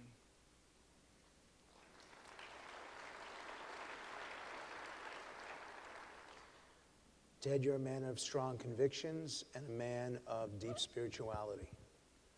I've only asked this question once before, and it was here in Iowa a few months ago. When is the last time you asked God for forgiveness? And why? Well, I've asked God for forgiveness many times. But is there one time that really stands out to you? I would know one very difficult time was when I was in college. And when I was in college and then law school, my parents got divorced. Now, I've shared before the story of my father when I was a 3-year-old leaving our family. He wasn't a Christian at the time. He and my mom were drinking far too much, and thankfully someone invited my dad to a Bible study, and he became a Christian, and he came back to my mom and me, and it reunited our family. So I was blessed to be raised in a Christian home. When I was in college and really law school, my parents went through a divorce, and it was a hard thing. It was a very hard thing. I did not want my parents to get divorced. And I was convinced I could stop it. had a whole lot of sins at the time, including pride, that I could stop this. This would not happen. I remember I would type out page after page of scriptures from the Bible that I would send to my parents. And, you know, one of the things all of us learn as an adult as we get older is that, you know, look, our parents are human beings and they're entitled to make flawed decisions. They're entitled to make mistakes. I thought it was a mistake at the time, but I wasn't the one entitled to make that decision. They were. And that's something that I have repented for the arrogance that I showed to my parents, and that I was so upset that they were doing this. And I was convinced somehow I could stop it. And I think that was hurtful to my parents. They went forward with that decision. And since then, my parents remain, actually, they're now good friends. We have a wonderful relationship. Both my mom and my dad are wonderful grandparents to our little girls. But it was a hard thing when I was 22, 23 years old, dealing with them, because I wanted with all my heart to prevent it. And listen, that's not an easy thing. Rick, it was 4 years ago when you told the story, very emotionally, about the struggles with your daughter. And you talked about how prayer answered those struggles. This is a difficult question to ask, but is there a time when you cursed God? Cursed God, when you felt that God did not answer you, even with a prayer, even with the conviction, even with the belief? I often give a testimony talking about how I came to the United States Senate and found the Lord. I know most of you don't think he's there, but he is. And it's really true. I really became alive in my faith and my relationship with Jesus Christ when I came to the United States Senate. And two people had a profound effect on me, including a third, which was, of course, my wife, Karen, who walked on that journey with me. But when I did find the Lord, I found myself in a situation where I felt called to take up issues that I vowed I would never do before, and one of them was the issue of life. It just so happened the issue of partial birth abortion was on the floor of the Senate at the time, and President Clinton had vetoed it, and the person who was supposed to override that veto, fight for it, was the senator from New Hampshire and was up for re-election, and he didn't want to do it because New Hampshire's a tough state, as we all know, on that issue. And so no one else wanted to take it, and I was growing in my faith and feeling called to do something, and long story short, I ended up managing a bill after having spent 5 years in the House and Senate and never said the word abortion, refused to say it. But I walked that journey in a lot of faith, trying to follow what God was calling me to do. And I'll never forget the last day of the vote, Dianne Feinstein got up and talked about how we had to keep this procedure legal, because late in pregnancy, sometimes women would find out that their child would have no eyes or no ears, or be blind or lame, or have a cleft palate. I mean, she listed all these things. And I got up and said, you know, my wife is pregnant, 20 weeks old, and we have a sonogram in another few days. And I don't know whether our child is perfect or not, but they're no less of a child if they have some sort of disability. Well, a few days later, we lost that vote. I poured everything into it. I never felt better that I was doing what I was being called to do. And we went to that sonogram, and I'll never forget the sonographer going over Karen's abdomen and looking up to us and saying, "Your child has a fatal defect and is going to die." Our little kids were there at the time. They didn't know what was going on, but they knew their mommy and daddy were crying. We rushed out of that room and got into the car, and I tried to go home, but I couldn't. All I could do was cry and speak bitterly to a God who I thought was calling me. And this was his answer. He was going to take my son. So no, I was not happy with God. This newfound friendship was not as easy a course as I thought. We did everything we could. We resolved we would not lose our son. We had intrauterine surgery, something very experimental, and it worked. Except 3 days later, Karen got an infection and he was delivered at 21 weeks. We were blessed he was born alive. And we had the opportunity to hold him for 2 hours in which he knew only love. And he passed in our arms. I was very angry with God, but I was blessed. I was blessed with a wife who, while angry, poured that anger out on pages in letters to him, explaining her love, our love for him. And I was equally blessed to have a mother-in-law who encouraged her to publish that book. And that book took pain and horror and turned it into something beautiful. The book Letters to Gabriel sold thousands, tens of thousands of copies, saved I don't know how many lives. People wrote us and told us that what we went through, our pain, gave them the courage to save the lives of their children. And so what I learned was that if you are faithful, God will be faithful.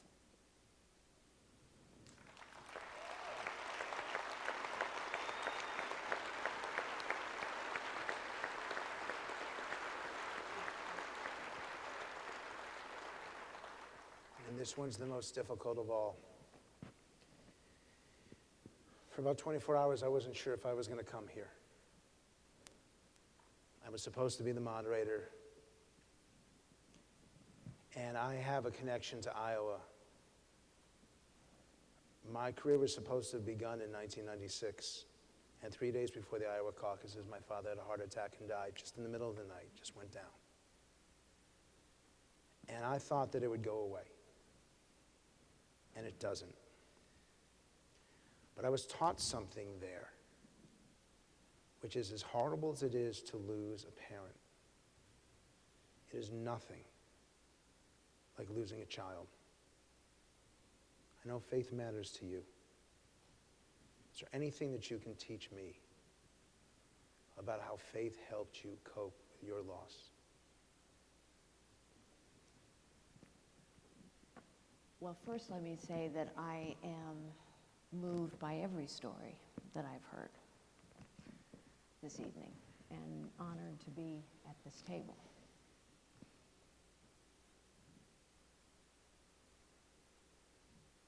I was very blessed. I think it was part of God's plan, actually, that I would renew a personal relationship with Jesus Christ before I needed it most. As I had gotten older and, more sophisticated, my faith grew sort of abstract. And I came to view God a bit like a super CEO. That everything sort of worked the way he intended it to, but he couldn't possibly attend to every detail or have a personal relationship with every life.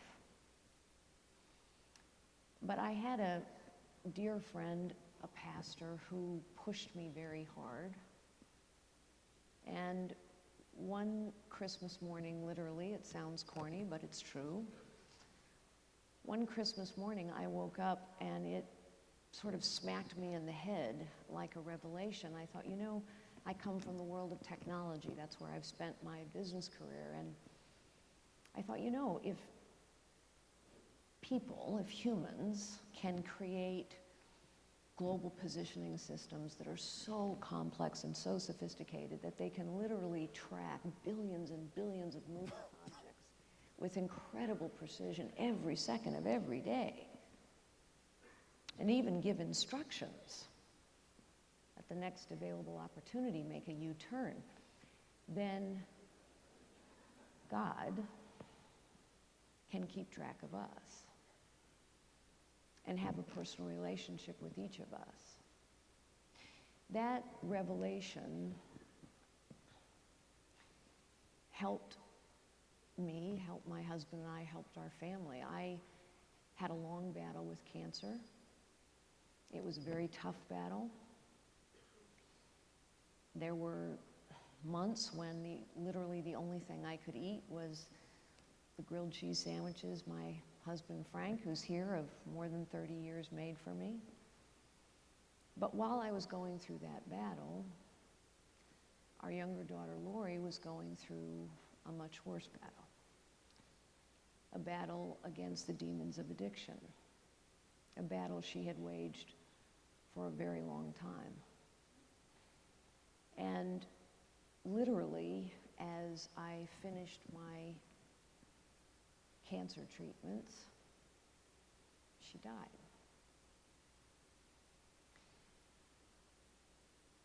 There is no possibility that I could have endured that loss unless Jesus had been with me all the way.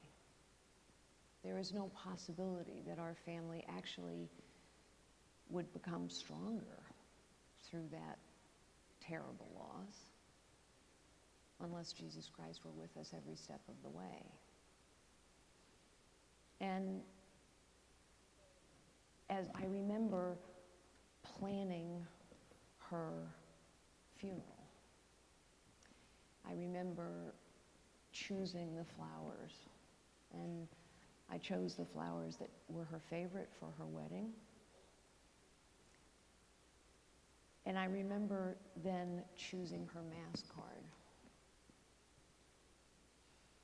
And the last two lines on that mass card, which I know God put in front of me when I needed them, the last two lines are on that mass card were, "Do not grieve for me, because God has set me free."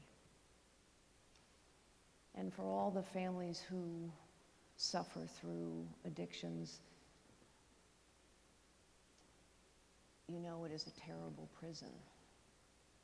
And so for me, those words rang very true. I'm sorry for your loss. I have lost both my parents as well, and it's a terrible loss. But I also know that Jesus teaches us that we are never separated from those we truly love, and that we will see them again, and that there is a greater plan for all of us and for each of us. If I can just close perhaps by saying this, you know, all of the people on this stage, all of the people in this church are people who care deeply about our nation, who love our nation, and are people of faith who love our God as well. And we started this conversation by talking about what's at stake for our nation. What's the greatest moral challenge of our nation? And I do think it's worth saying that people of faith make better leaders, because faith gives us humility. Faith teaches us that no one of us is greater than any other one of us, that each of us are gifted by God. Faith gives us empathy. We know that all of us can fall, and every one of us can be redeemed. And faith gives us optimism. It gives us the belief that there is something better, that there is someone bigger than all of us. And so I think it's important that we elect a leader of faith, and that we elect a leader as well who knows that more prayer, not less, is necessary in public life and in all our lives. And thank you.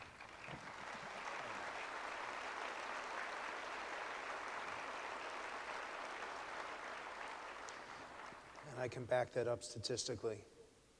Those who pray and attend religious services on a regular basis are more likely to be married, are more likely to have a closer relationship with their parents and their children, are more likely to be happy at work, are more likely to donate both their time and their money to charitable causes. Every single positive factor that you can describe is directly correlated to someone's relationship with faith, with God.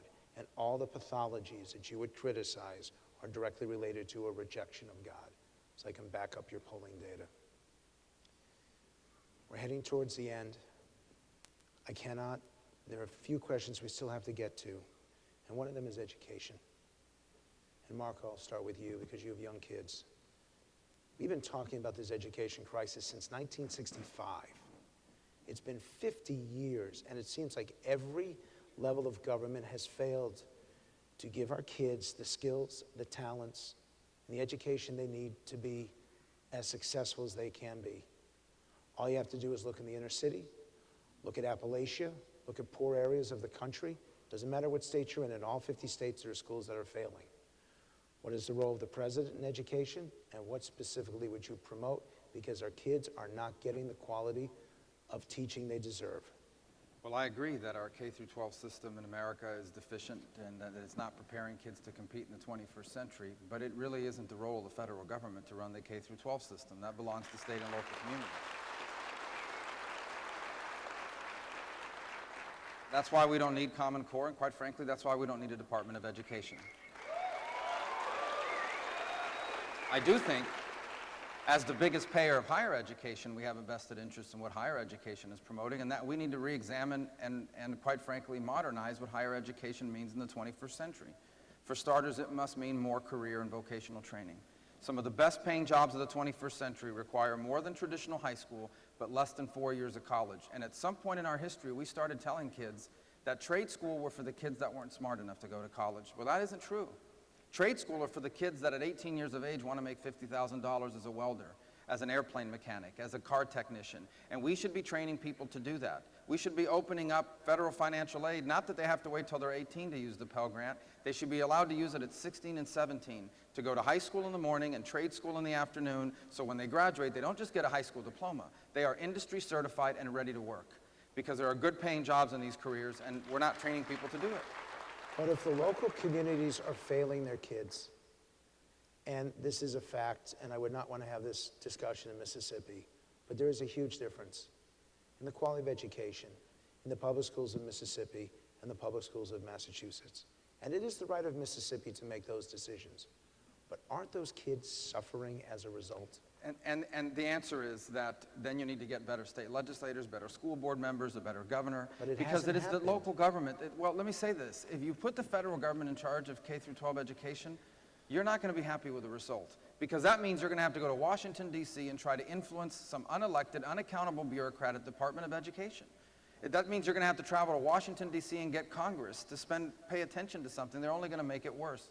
I honestly and truly and fully believe not only does it constitutionally belong at the state and local level, but you will get better results when the people making those K-12 decisions are the people closest to our people. And I would make one more point.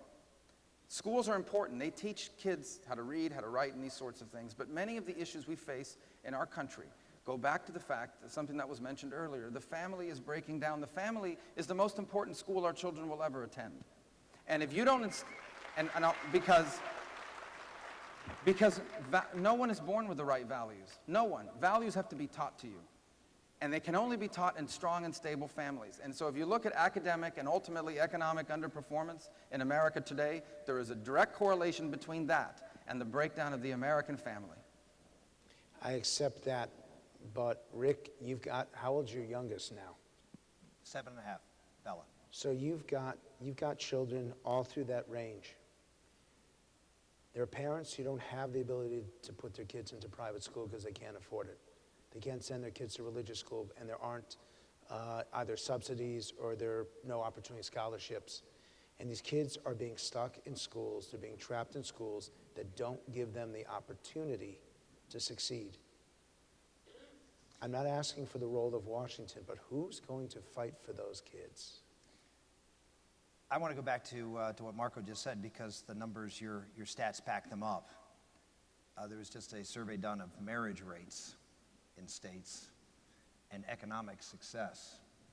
And it turns out that the states that have the highest marriage rates have the best economies. it also turns out to correlate the states that have the highest marriage rates have the best schools.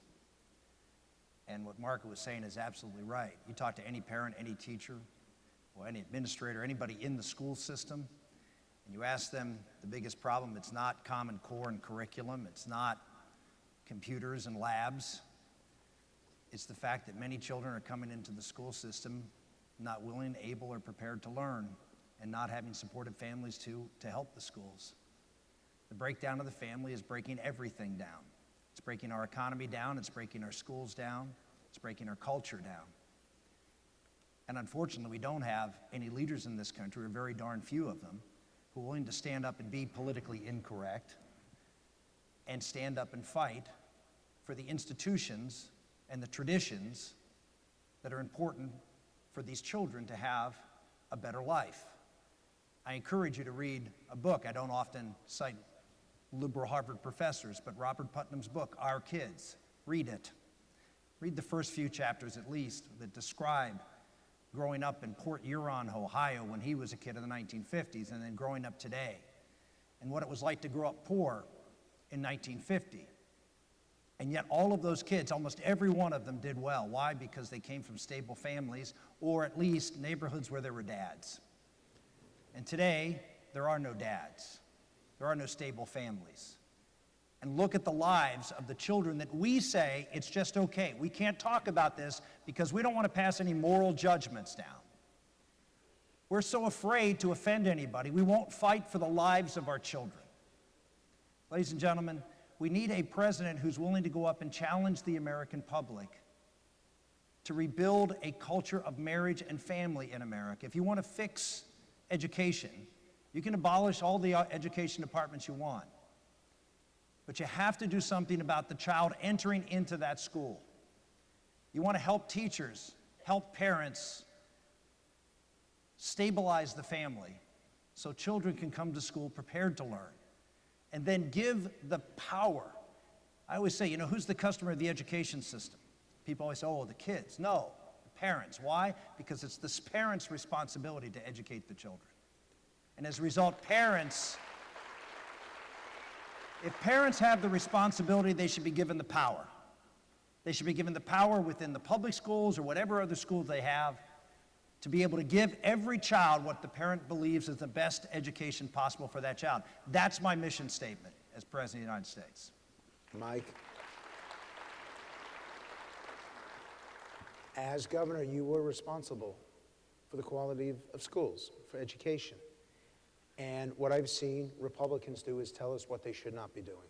Washington shouldn't be involved, shouldn't be a Department of Education, shouldn't be any kind of engagement.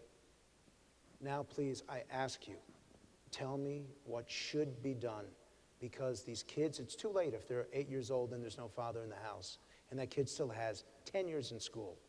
It's too late for some of these schools in the inner city of Chicago where kids are getting blown away by other children. What should be done? Well, I want to echo both what Marco and Rick said, because it is about understanding the federal government cannot properly educate children. Rick was exactly right when he talked about the role of parents.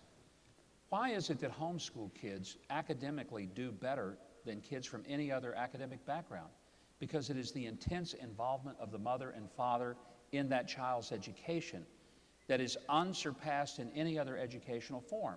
The only kid in Arkansas who ever scored a perfect score in the SAT exam was a homeschool girl whose father, by the way, worked for me.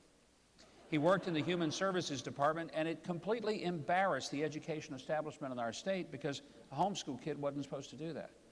So one thing the federal government could do is not fight homeschooling, is not fight parents' choices to educate their kids in the best way for them, and to fight for marriage and to fight for stable families. And one thing I think I'd like to see is the president to fight for the right of families to be involved in their kids' schools. There is a case right now in East Tennessee that ought to make every Christian believer in this country absolutely livid. It is the Remicki family. They came here from Germany seeking asylum because they were going to have their kids taken away from them in Germany because they homeschool their kids in Germany. Germany wouldn't allow it, and the German government was going to take their kids from their very stable, very solid Christian home. So the Remicki family took asylum to America, where they would be able to educate their kids at home. Their kids are doing great. I've met their kids. And this week, the Justice Department of the United States started deportation process against the Remicki family to send them back to Germany, which will take their kids from them. The very week the president wants to bring Syrian refugees to America and import them, he wants to deport a Christian family. If you do not believe that there is a war on the Christian faith in this country that is being carried out by this administration, look no further than the education system, because it's happening in our country, and the president may not take responsibility for educating the kids K through 12 and coming up with the curriculum, but by gosh, he ought to have an attorney general that will fight for mother and father to have the right to educate their children in the best way for them.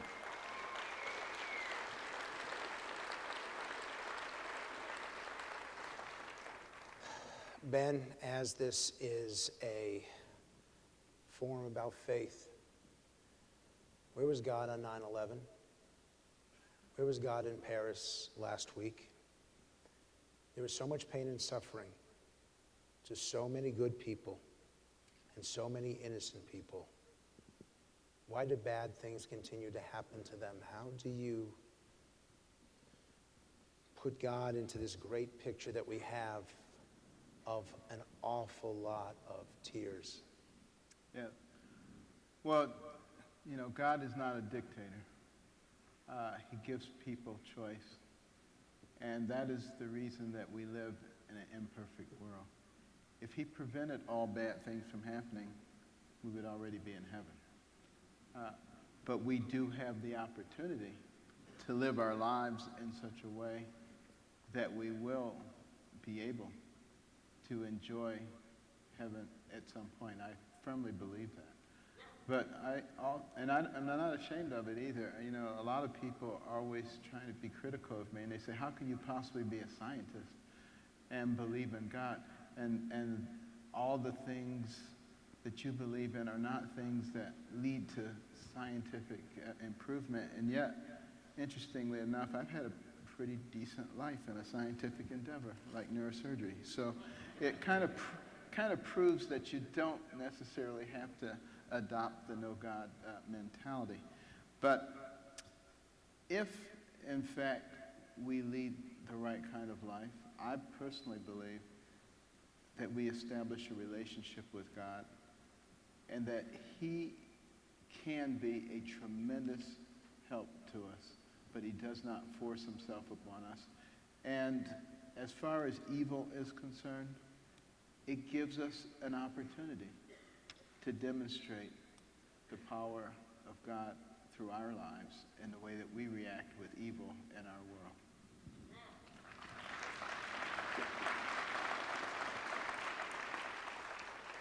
Anyone else want to explain why there has been so much suffering? Yeah, well, first of all, on 9/11 and in Paris, God was where God always is, on the throne in heaven.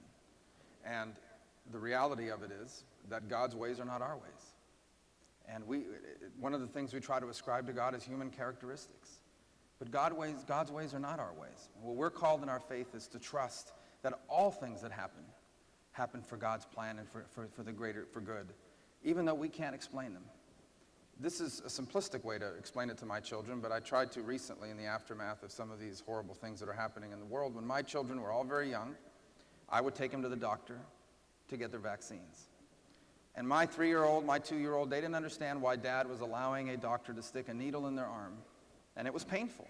And I imagine in their mind they were thinking, why are you allowing this pain to happen? Because I love my child and I didn't want them. I knew that what I was preventing was something much worse. Well, in the same way, God loves us even more than we would love our children. And God's wisdom about the future, about our lives, about his plan for us is great, so much greater than anything we could possibly imagine. And that's how I tried to explain it to my children. God has a plan for all of us and for the world. As a Christian, I believe that means that ultimately Jesus Christ will return and govern this world in perfect peace, but we're not at that moment yet. And between now and that moment, much will happen that we will not understand, and that's what the word faith means. We trust. We trust in what God decides to allow happen, because we know that in the end it's part of his plan, even if we don't understand it, even if we may not agree with it. So what I'd like to do, we have reached the end of this discussion, and I do believe that you had the opportunity to tackle issues that were not raised in the 4 debates and the chance to do it in a way. In fact, I got to compliment you in the civility and decency that you all treated each other.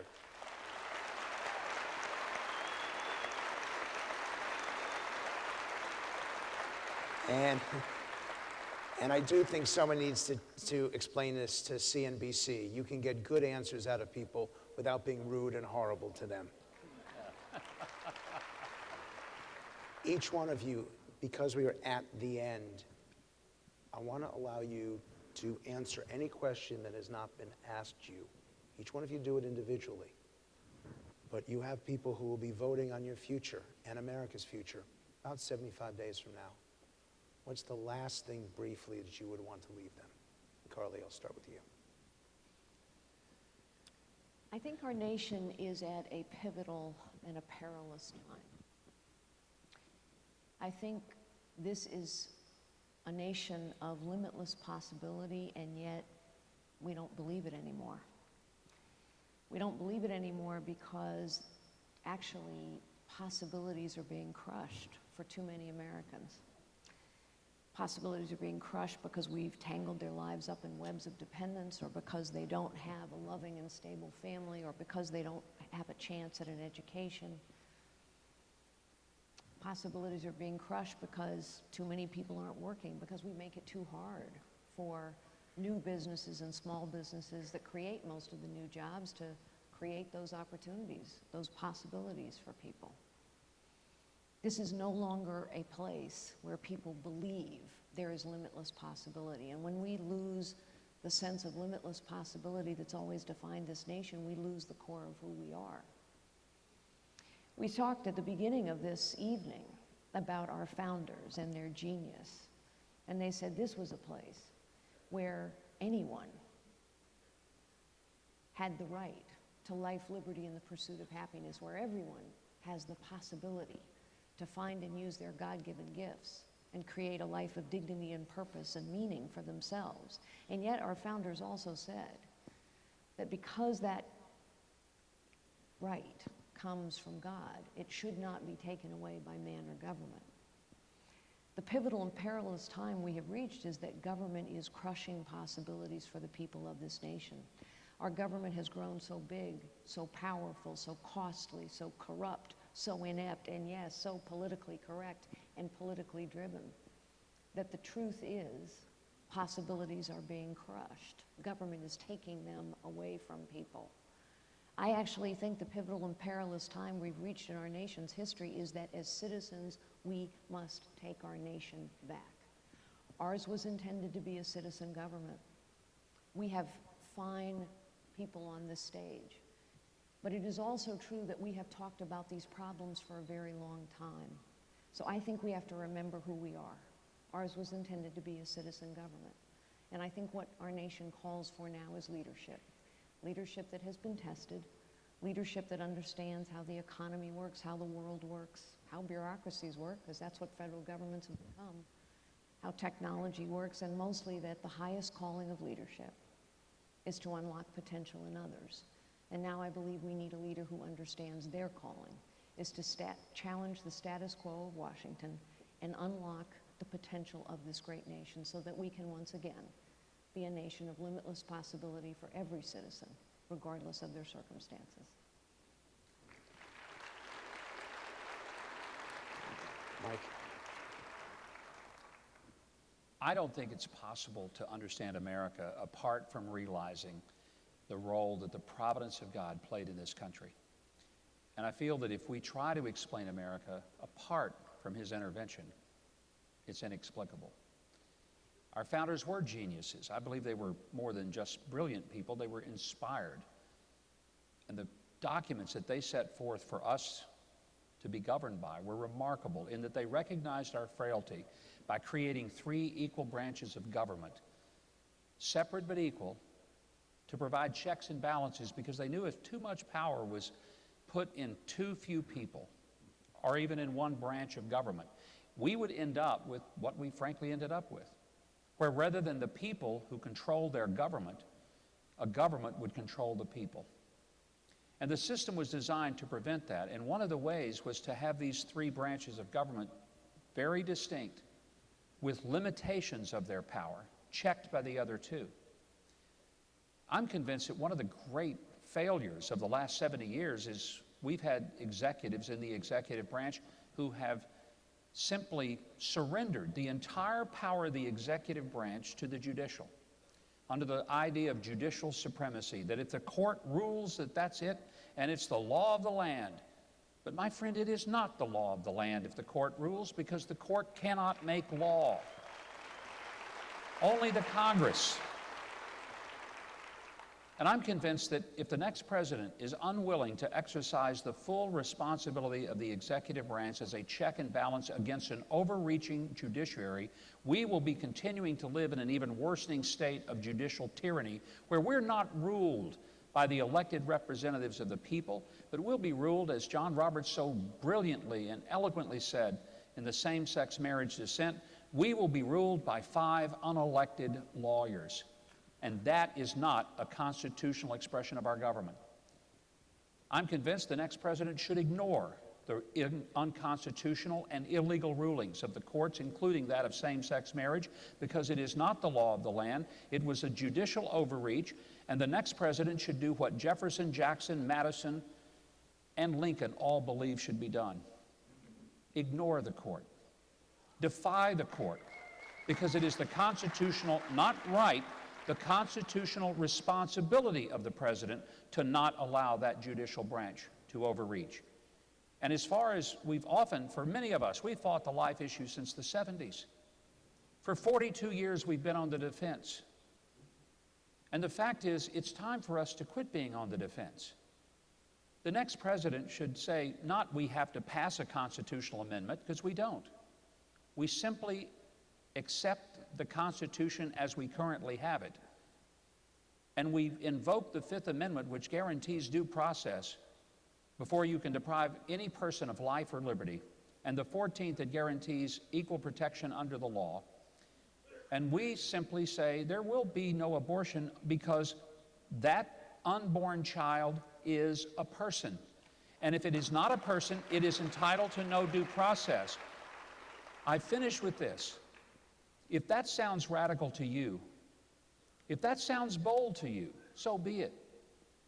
But it is radical that we have eliminated 60 million unborn children in this country, and we have pretended that there's nothing we can do about it. The truth is, we can stand up not for a constitution we want to rewrite, but the one we have, and stop this slaughter. And then when we actually say, God bless America, he might be able to do it, because we will have stopped the infanticide of abortion in this country.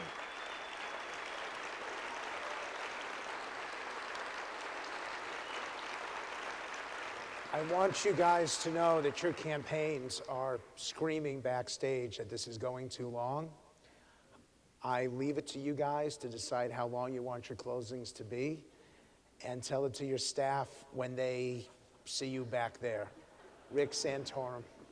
All right, let me try to be a little briefer. First, just thank you. Thank you for coming out in Winter Storm Bella. That's what it's named. How about that? And thank you for praying for my Bella. Thank you for praying for me, for my family, and thank you for praying, and I hope you do, for everybody up here and for their families. This is a beating. This is a beating running for President of the United States. And each and every one of these people up here needs you. And not just because they need your vote in the caucus. Each and every one of them needs your prayers. And I'm not just talking about the people here. So I encourage each and every one of you to keep us all in prayer, keep our families in prayer, because it's a worse beating for them. My final comment would be simply this, that the great threat we face right now is a threat of radical Islam. It is a threat that we have ignored for far too long. The greatest threat of radical Islam are the Ayatollahs in Iran, because we have put them on a path to a nuclear weapon. We have put them on a path to a nuclear weapon. We have started World War III. This president has started World War III. Iran has dedicated itself to global conquest, brought about by a global conflagration. This is what their theology teaches, a global conflagration that will bring back their 12th Imam. They are an apocalyptic form of Islam who believes in the end of times is coming, and we have delivered them a pathway to a nuclear weapon.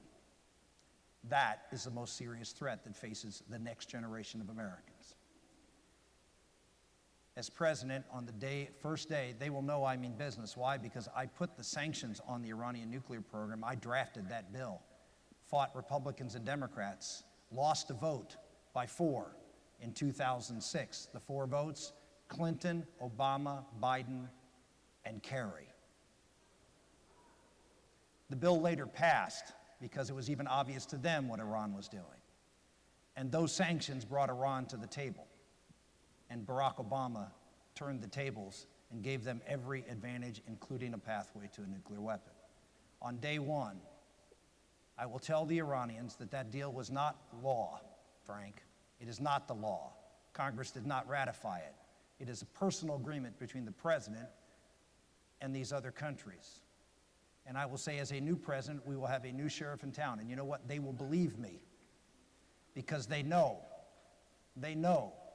For 12 years, I have said that this is the #1 problem facing this country. And I have said that within all my power, I will make sure Iran does not get a nuclear weapon. So they will know when I say they even open up those materials, those facilities, for full U.S. inspections and begin the dismantling of every one of their sites, military or otherwise, then if they don't, we will dismantle them for them. They know I mean business. That's how you avert World War III.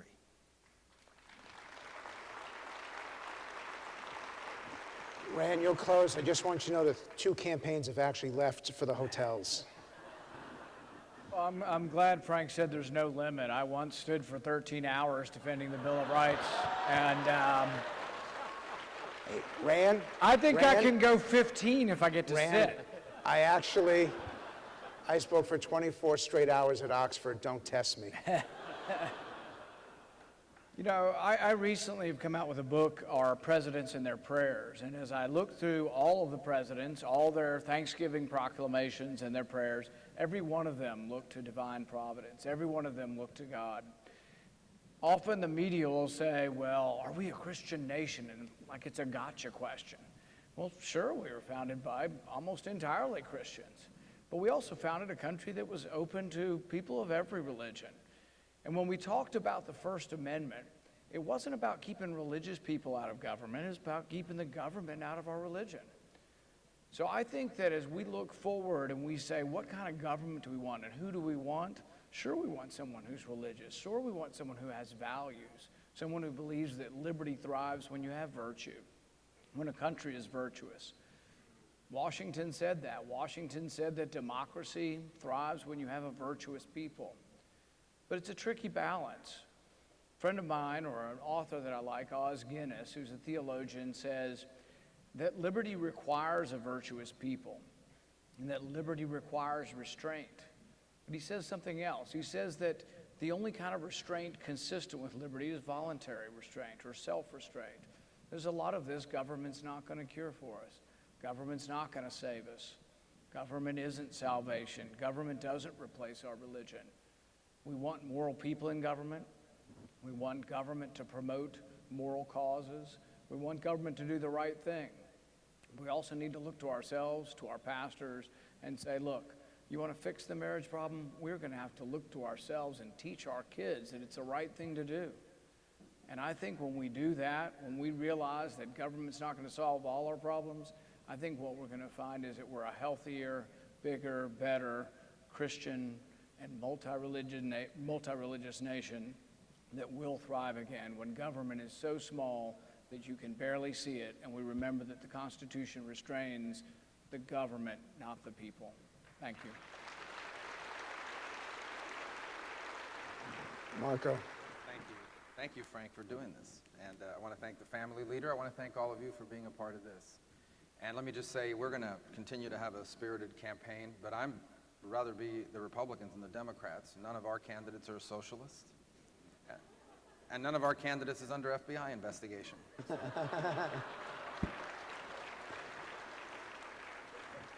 Although we may be audited, from what I hear, by the IRS.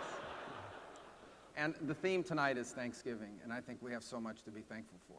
I know everyone on this stage and everyone in this audience is thankful to be an American, and we should be. Because what you and I have here in this great nation is unique. You see, in the history of mankind, almost anyone that's ever lived in a society where they didn't get to choose their leaders. Their leaders were chosen for them. Their leaders was the king, the queen, or whoever had more weapons.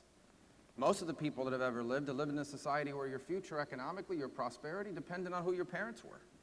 If your parents were rich and connected people, you got to be rich and connected. And if they weren't, well, you probably wouldn't be either. You'd be stuck. What we have here is so unique because we're different. For over 2 centuries in this country, we have chosen our leaders from among ourselves. And for over 2 centuries in this country, it's been a place where anyone from anywhere can achieve anything. Through hard work and perseverance, you're judged on your merit and on your work, not where you come from or who your parents were.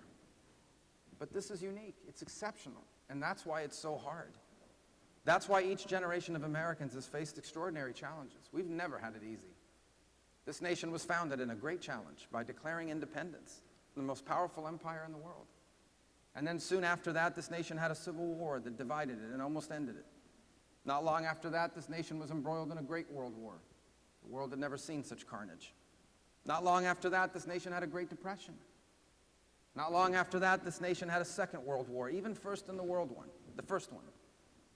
Not long after that Second World War, we were embroiled in a Cold War that threatened the very existence of life on this planet. The 1960s was hard. It divided our nation generationally on Vietnam. It divided it regionally on the Civil Rights Movement. The 70s were not easy. Gas lines, disco music. This was a difficult time for our country. Ours has never been a nation of people that had it easy.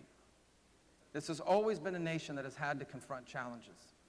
And the fact that for over 2 centuries each generation has done their part is the reason why you and I inherited the greatest nation in the history of mankind.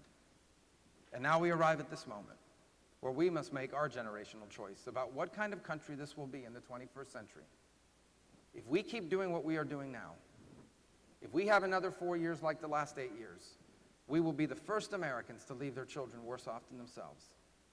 This election must be about making a different choice, about doing what we must do in this generation to ensure that our children become the freest and the most prosperous Americans that ever lived, and ensuring that this century becomes a new American century.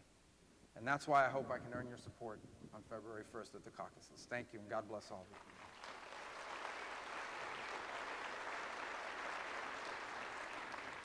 Ben. Well, thank you, Frank, and family leader, and everybody for this very cordial evening.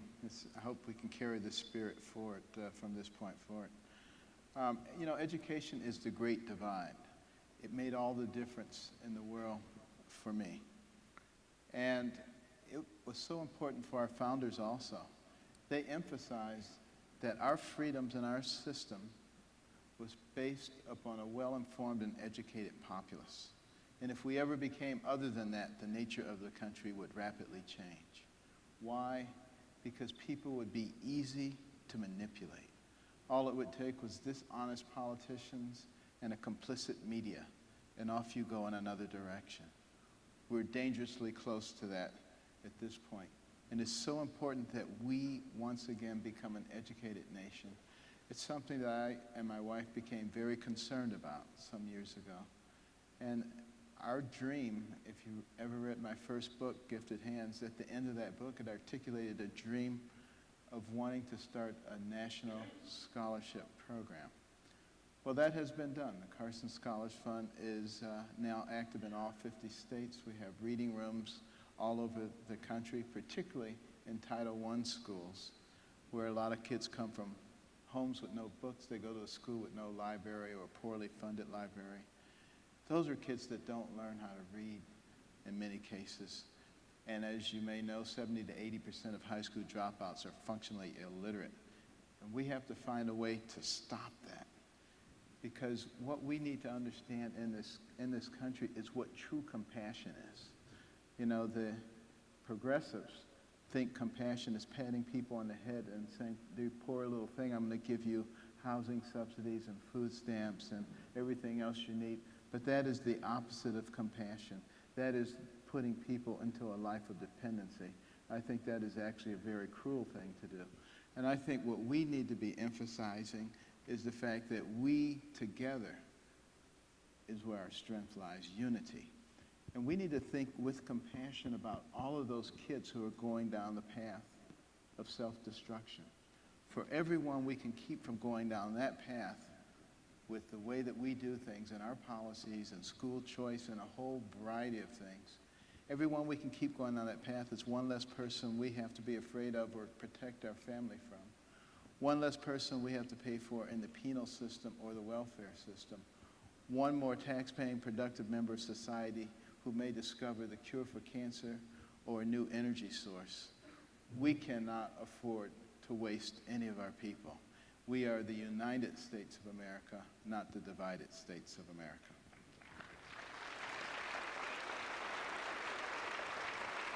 Ted.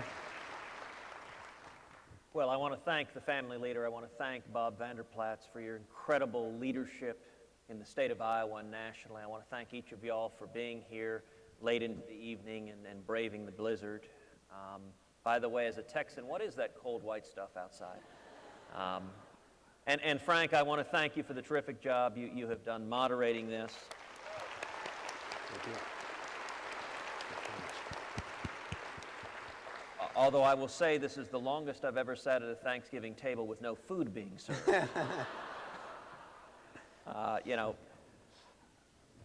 I'm reminded of an old story about a man driving down the road. And he sees a little boy on the side of the road with a box of kittens. And the boy has a sign that says, "Free kittens. They're Democrats." The man thinks how strange that is, and he drives on, doesn't worry about it anymore. A few days later, the man is driving on the same road. He sees that same boy, same box, same kittens. Except this time, the little boy has a sign that says, "Free kittens. They're Republicans." Now, at this point, the man is deeply puzzled, thinks this is one of the most curious things he's ever seen. He pulls off on the side of the road. He walks up to the little boy and says, "Son, I don't understand. A few days ago I was here. You said these kittens were Democrats. Now you say they're Republicans." And the kid looks at him and goes, "Well, mister, now their eyes are open."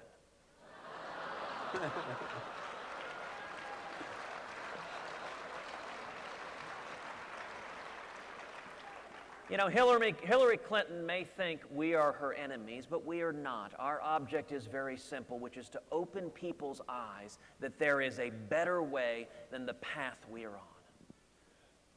You know, what I am so inspired by here is the men and women here love America. I love this country with all of my heart, and we understand our country is in crisis. You know, Frank, you asked, what question would you want to answer? More than anything else, I think the question that is weighing on all of our hearts is, how do we win? How do we win and turn this around? How do we pull back? It is now or never. There is an urgency to this election. I look at my daughters, Caroline and Catherine, at age 7 and 5, and I think we cannot go another 4 or 8 more years down this road. There comes a point where the country is lost, and it is now or never. How do we win? And so that's the question I want to answer is, how do we win? And you know, Washington, the consultants, the press, they all tell us the same thing, that we win when we run to the middle, when we run as Democrat light, when we stand for nothing. And every time we do it, we get whooped. Over and over and over again. I'm a numbers guy. If you look at 2004, the last race we won, you compare it to 2008 and 12. By far the biggest difference is the millions of conservatives who showed up in 04, who stayed home in 08 and stayed home in bigger numbers in 12. There are 2 major groups. Number one, evangelical Christians.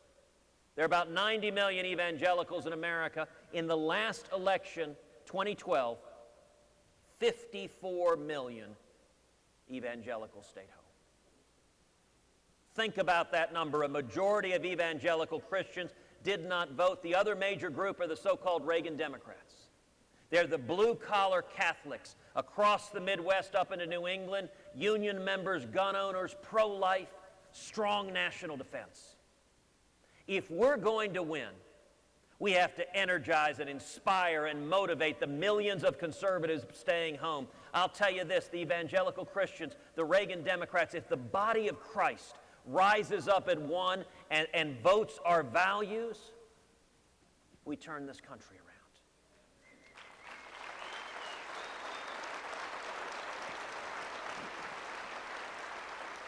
Now let me tell you what Washington wants. Washington wants us divided. There are a lot of wonderful men and women running for president on the Republican side. We are so fortunate, and I'll tell you, any Republican president would be a fool for the men and women on the debate stage not to comprise a major portion of the cabinet. We have phenomenal leaders.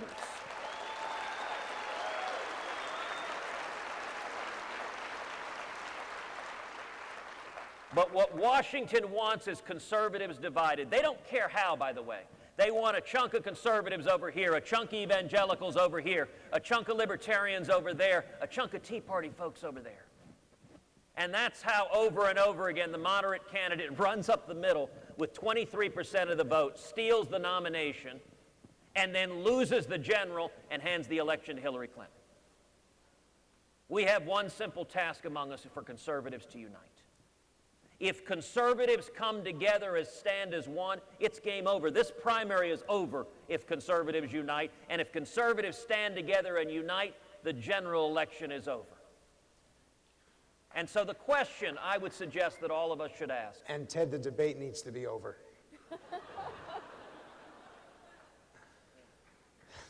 I thought it wasn't a debate.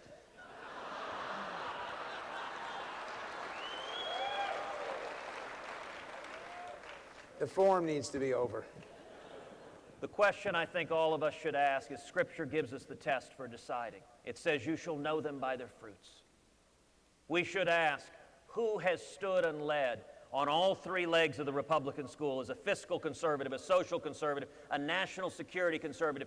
If we stand together, we'll pull this country back from the brink. We'll get back to the Constitution. We will restore our liberty. We will restore our Judeo-Christian values. And we will restore the incredible promise of this nation that every one of us loves so much. Thank you. Ladies and gentlemen, your Republican candidates for president. Hold on. You guys need to hold on 1 second. Everybody hold on 1 second. Where's Bob? Bob is going to come up because he got a special guest. As most Thanksgivings either begin or end in prayer, I want to turn it back